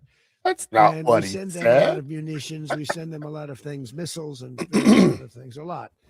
And they pay. The United States is not losing money. We're probably making money on that. It's the last thing I care about. I just want to stop all those people. We're losing 25, 30,000 human beings. They come from 2 places that are very far away. But if I can stop, because it's something I've been pretty good at doing, deals, I guess. It's all a deal. Life is a big deal. But if I can stop that war and stop 30,000 young people, in addition to the fact that people are being killed in Kiev, people are being killed in other cities throughout, a much smaller number, but they're being killed, viciously killed. So I'm not happy about it. I thought that would be something that would get solved. We have Mr. Witkoff here. I think that we're making progress, but that's a war that should have never happened. If I were president, it would have never happened. Putin says it. Everybody says it. If I were president, that would have never happened. But I inherited that war. That was Joe Biden, Zelensky, and Putin. I came into the situation, and it's a mess. And I will say this. I watched an operation last night that was so precise, that was so brilliant. I mean, it was incredible. If we had our people, like this general and our people involved, that war would not have gone on very long. That I can tell you. That war, to use an old term, that war has become a bloodbath, and we want it to get stopped. Thank you very much, everybody.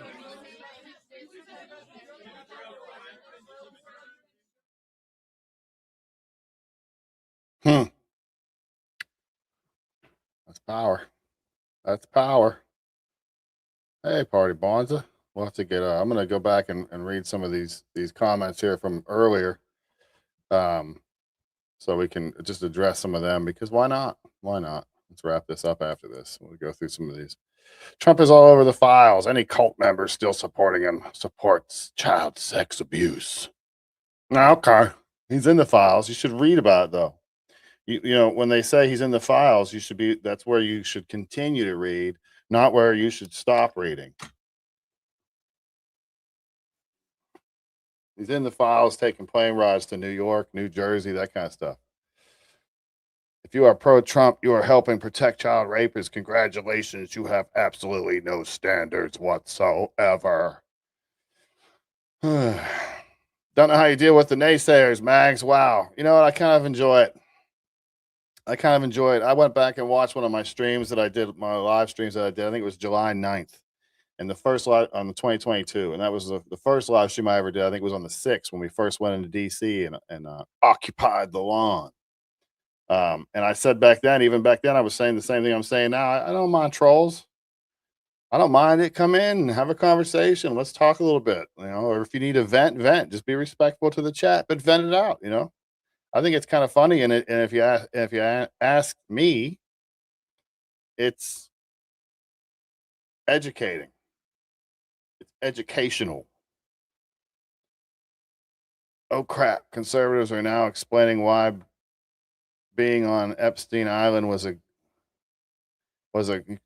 that's not how you, if you don't know how to spell Epstein, should you be commenting on the Epstein files?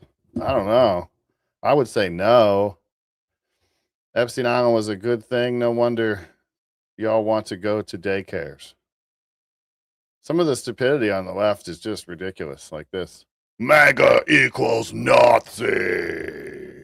MAGA equals Nazi. This is just what they want you to do. They want you to just write a whole group of people off as Nazis. They're all Nazis, blah, blah, blah, blah, blah. Then there's people out there that really believe that Trump performed fellatio on Bill Clinton. People actually believe that. This is how far down the downward spiral has gone.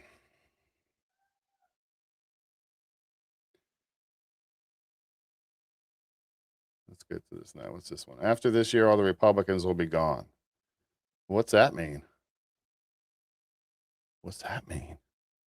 What do you mean when you say that? That sounds ominous. What's that mean? I don't know. Be careful. At FBI. So what happened to No More Wars and the Epstein files will be released.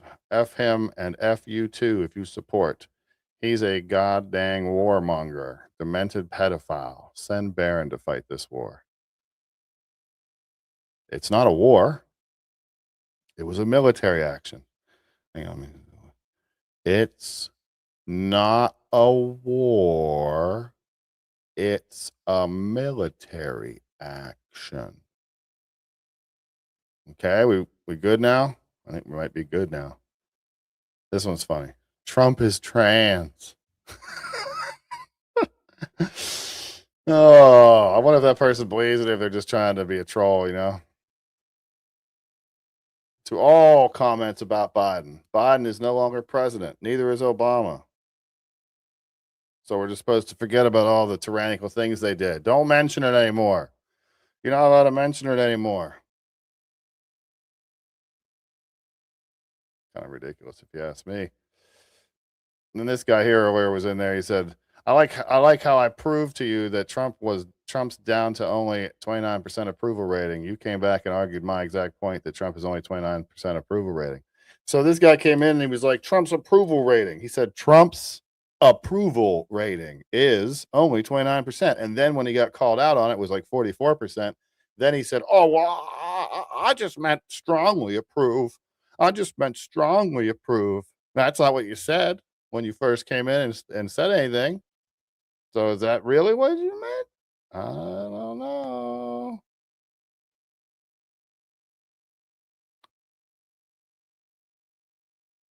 And this one's just full of nastiness, but I just thought it was funny how he spelled stupid wrong. Take a second and look at that. You dumb C word. You are effing retarded. Everyone already called you out on that S. You just too stupid. STOOPID to realize. Then there's this one. More BS from the pedo protectors. Assassinate Trump now, he says. At FBI. Hello. At FBI. Anyone listening? Hey, at FBI. FBI.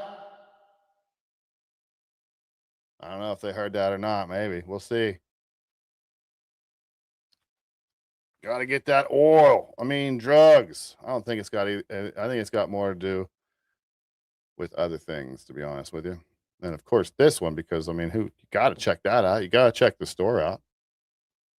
We design our own stuff there. Even some of my kids get involved in some of the designs. My younger children there get involved in some of the designs. All right, let's get back to the live chat here and see what's going on with some people, and then we'll get rolling here. And start our day. I got to go deal with my son got some ants in the mail today for his ant farm, and the queen came in dead. So we got to deal with that. Can't have that. Learn to use a credit card is a basic life skill. That's what low IQ Dems do. Can't argue, so they use foul language. Amen. Amen. That's the truth. It's a shame. I'd much rather be able to have a conversation with people than just argue and yell at each other. You never get anywhere with that. That's what the people in power want us to do, is just to fight back and forth. They want us to argue and fight back before. They want you to call me names and me to call you names. I don't want to call you names. I don't want to call you anything, some personal name. I'd rather we just had a debate or a conversation about the issues and try to figure out a way in the middle somewhere.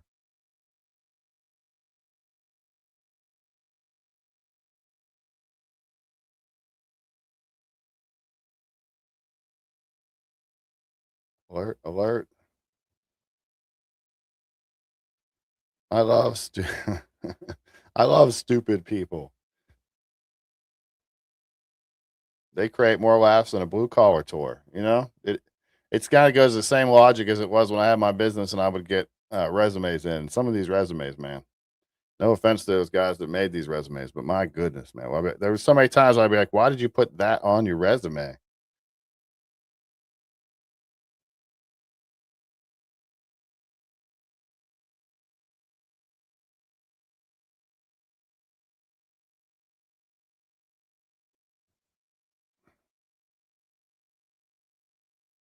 He spelled two wrong. Should be two. Yeah. And the spelling's probably not the best judge or gauge of intelligence for them. They're going to hurt themselves every time with different misspelled words and stuff. China is watching. They will shortly move on Taiwan. That a Trump caused World War III. Yeah, I don't think so. That they were saying World War III after he hit Iran too. Remember? It's gonna be World War III. It's gonna be World War III. Trump's on the most hated presidents ever. You idiot. You idiot. Cool story, bruh.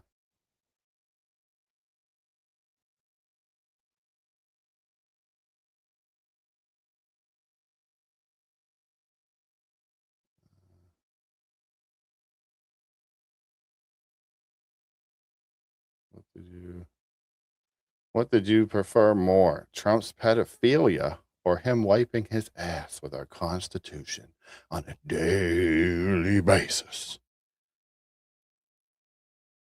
Be good if there was any evidence. That's the thing that the left seems to miss every time, is the evidence. See, evidence means something. Evidence is kind of important when you want to like convict someone of something, or, you know.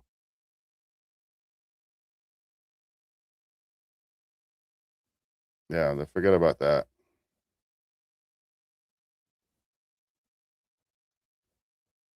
Yeah, he loves it. We got them this cool ant farm for Christmas, and he had one before, but this time he wanted a queen so he could actually grow it and stuff. And so we did that, but the queen came in dead, but the other ants are okay. So we'll have to get that straightened out as soon as I get off here. He's a bit upset about it, but we'll figure it out.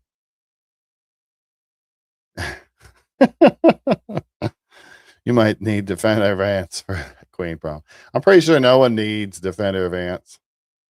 You know, I'm pretty sure no one really needs that character, that silly character, that constantly looking for attention type character. I think we have the best man for the job right now. Well, thank you very much. I appreciate that. That's really nice. That's really nice. I don't believe anybody else could have done what he's doing. As a matter of fact, I don't think anybody could win like he's winning for us now. I agree. I agree. I agree. He's the man. He's here for a reason. He's in charge for a reason. Biden's people stole that election for a reason. It's, you know, everything plays out for a reason. What pedophilia? Have yet to see any info on Trump, though. Quite the opposite on your side of the aisle, Biden and Clinton.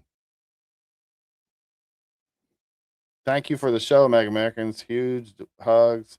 Hold the line. Amen. Amen. Like, share, and subscribe. Don't forget. Check out the store. This shit. Oh, almost swore.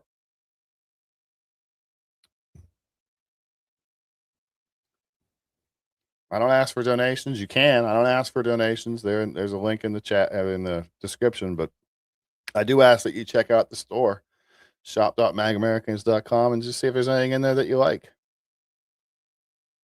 I spilled my ant farm. My mom freaked out and stomped them. Oh man. We had last time we had red harvester ants, and they're like poisonous or something. So it was tricky. But now he got different kind. He knows so much about ants. It's ridiculous. He's 12. Let's see what else we got here. They forgot the times Obama brought us close to World War III with Russia. Yeah. Is that true? My neighbor keeps pooping in Walmart bags and throwing them over my fence. I mean, I can call cops for that. It's like bio warfare or whatever.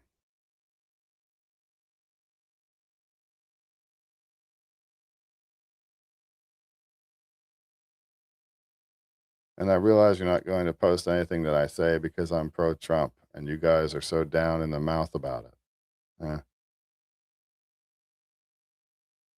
It was real. Great Obama parked 300 Abrams tanks 50 miles from the Russian border right before he left office. Oh.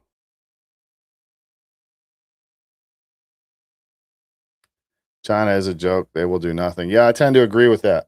What we don't realize is these countries aren't strong and powerful. They're depleted. Their economies aren't great. They're just having all kind of issues. I don't think they have the power to really have anything to do with this.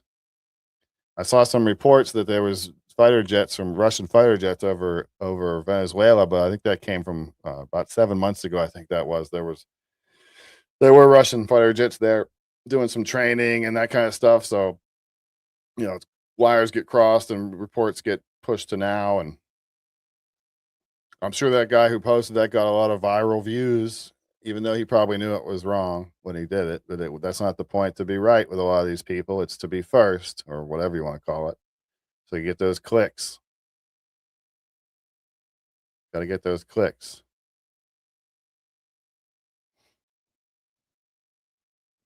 If U.S. loses Taiwan, they lose the high-end chips and get cut off from the essential elements required for both. That's not true. We'll be making them here. We got plenty of deals for those minerals. I mean, I don't want them to take out Taiwan, but I think we promised to help. DOA is a queen, but a barren one. Barren.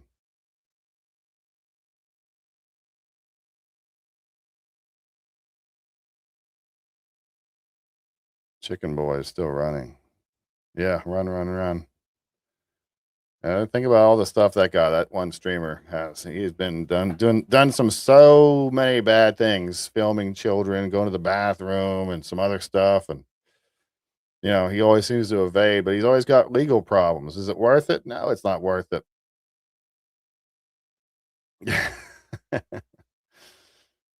I was just talking about the ant farm my son got, and then that got people thinking of the big fat ant.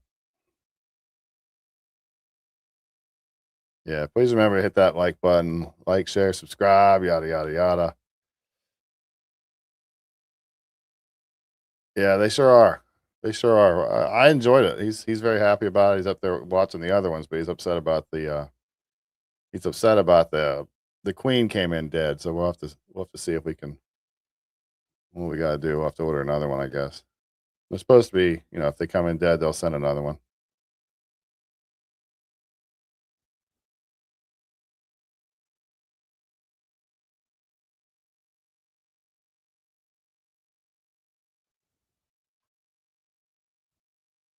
Jump compute and expose the tunnels.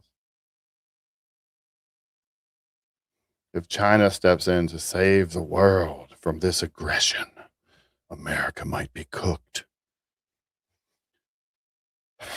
I don't say I'm an expert. I'm not an expert on any of this stuff. I've just been watching politics since probably 1990 and 1988.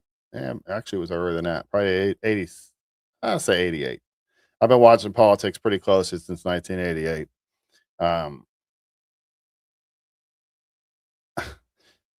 China is not going to do anything. They can't do anything. They have too many problems of their own. There's no strategic threat to the USA if Russia invaded through Alaska. Sure, they could take the oil, but it would take an army months to get down through Canada. And it's not like we'd just be waiting there for them. Well, how far do they get?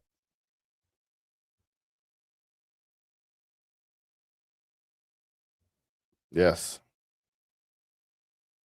Holy crap, Queen Bee, $400. My goodness. My goodness.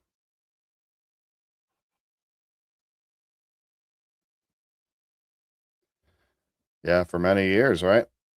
You know, I heard a long time ago, I heard a talk show radio host say that if Americans had to pay their taxes, like, you know, the government came out and said, oh, we'll take care of that for you.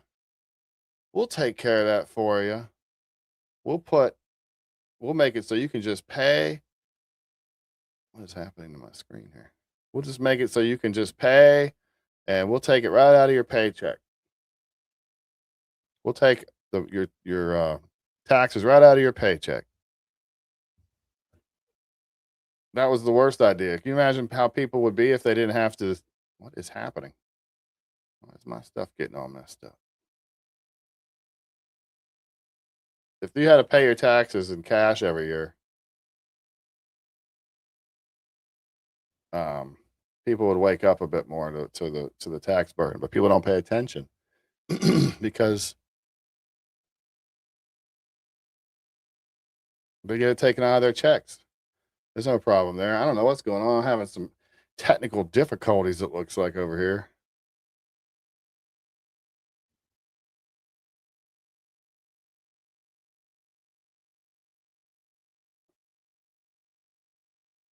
Yeah.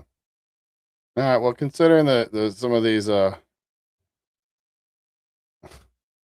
get a real job, bro. When you're at the end of your life and you're sitting with the tube down your throat, you're going to wish you didn't spend all this time doing this stupid ass. Well, thanks for your concern. I appreciate that. I appreciate the concern. Standing up for your country and making sure that it's important to me that I give my kids a country, my 5 children, a country that's better than the one that I received. So I'm going to do what I can to get that to happen. We'll have to see what it takes. I'm all for trying. I'm all for it. I'm going to wrap this up. I'm going to say, God bless you guys. Thanks for being here today. It's been a good day so far. I'm going to go handle this ant situation and take care of some family stuff. And maybe we'll see you back tomorrow morning. I've been doing some morning shows lately, so we'll have to see. But God bless. Remember to check out MagAmericans.com and the store. That would be helpful if you find something that you want. Let me get that on there. There we go. If you find something that you'd like to have, that'd be great. Just check it out. There's some designs on there that you might like. And MagAmericans.com, at MagAmericans on all social media. God bless. Have a great Saturday. If anything breaks, maybe we'll pop back on here.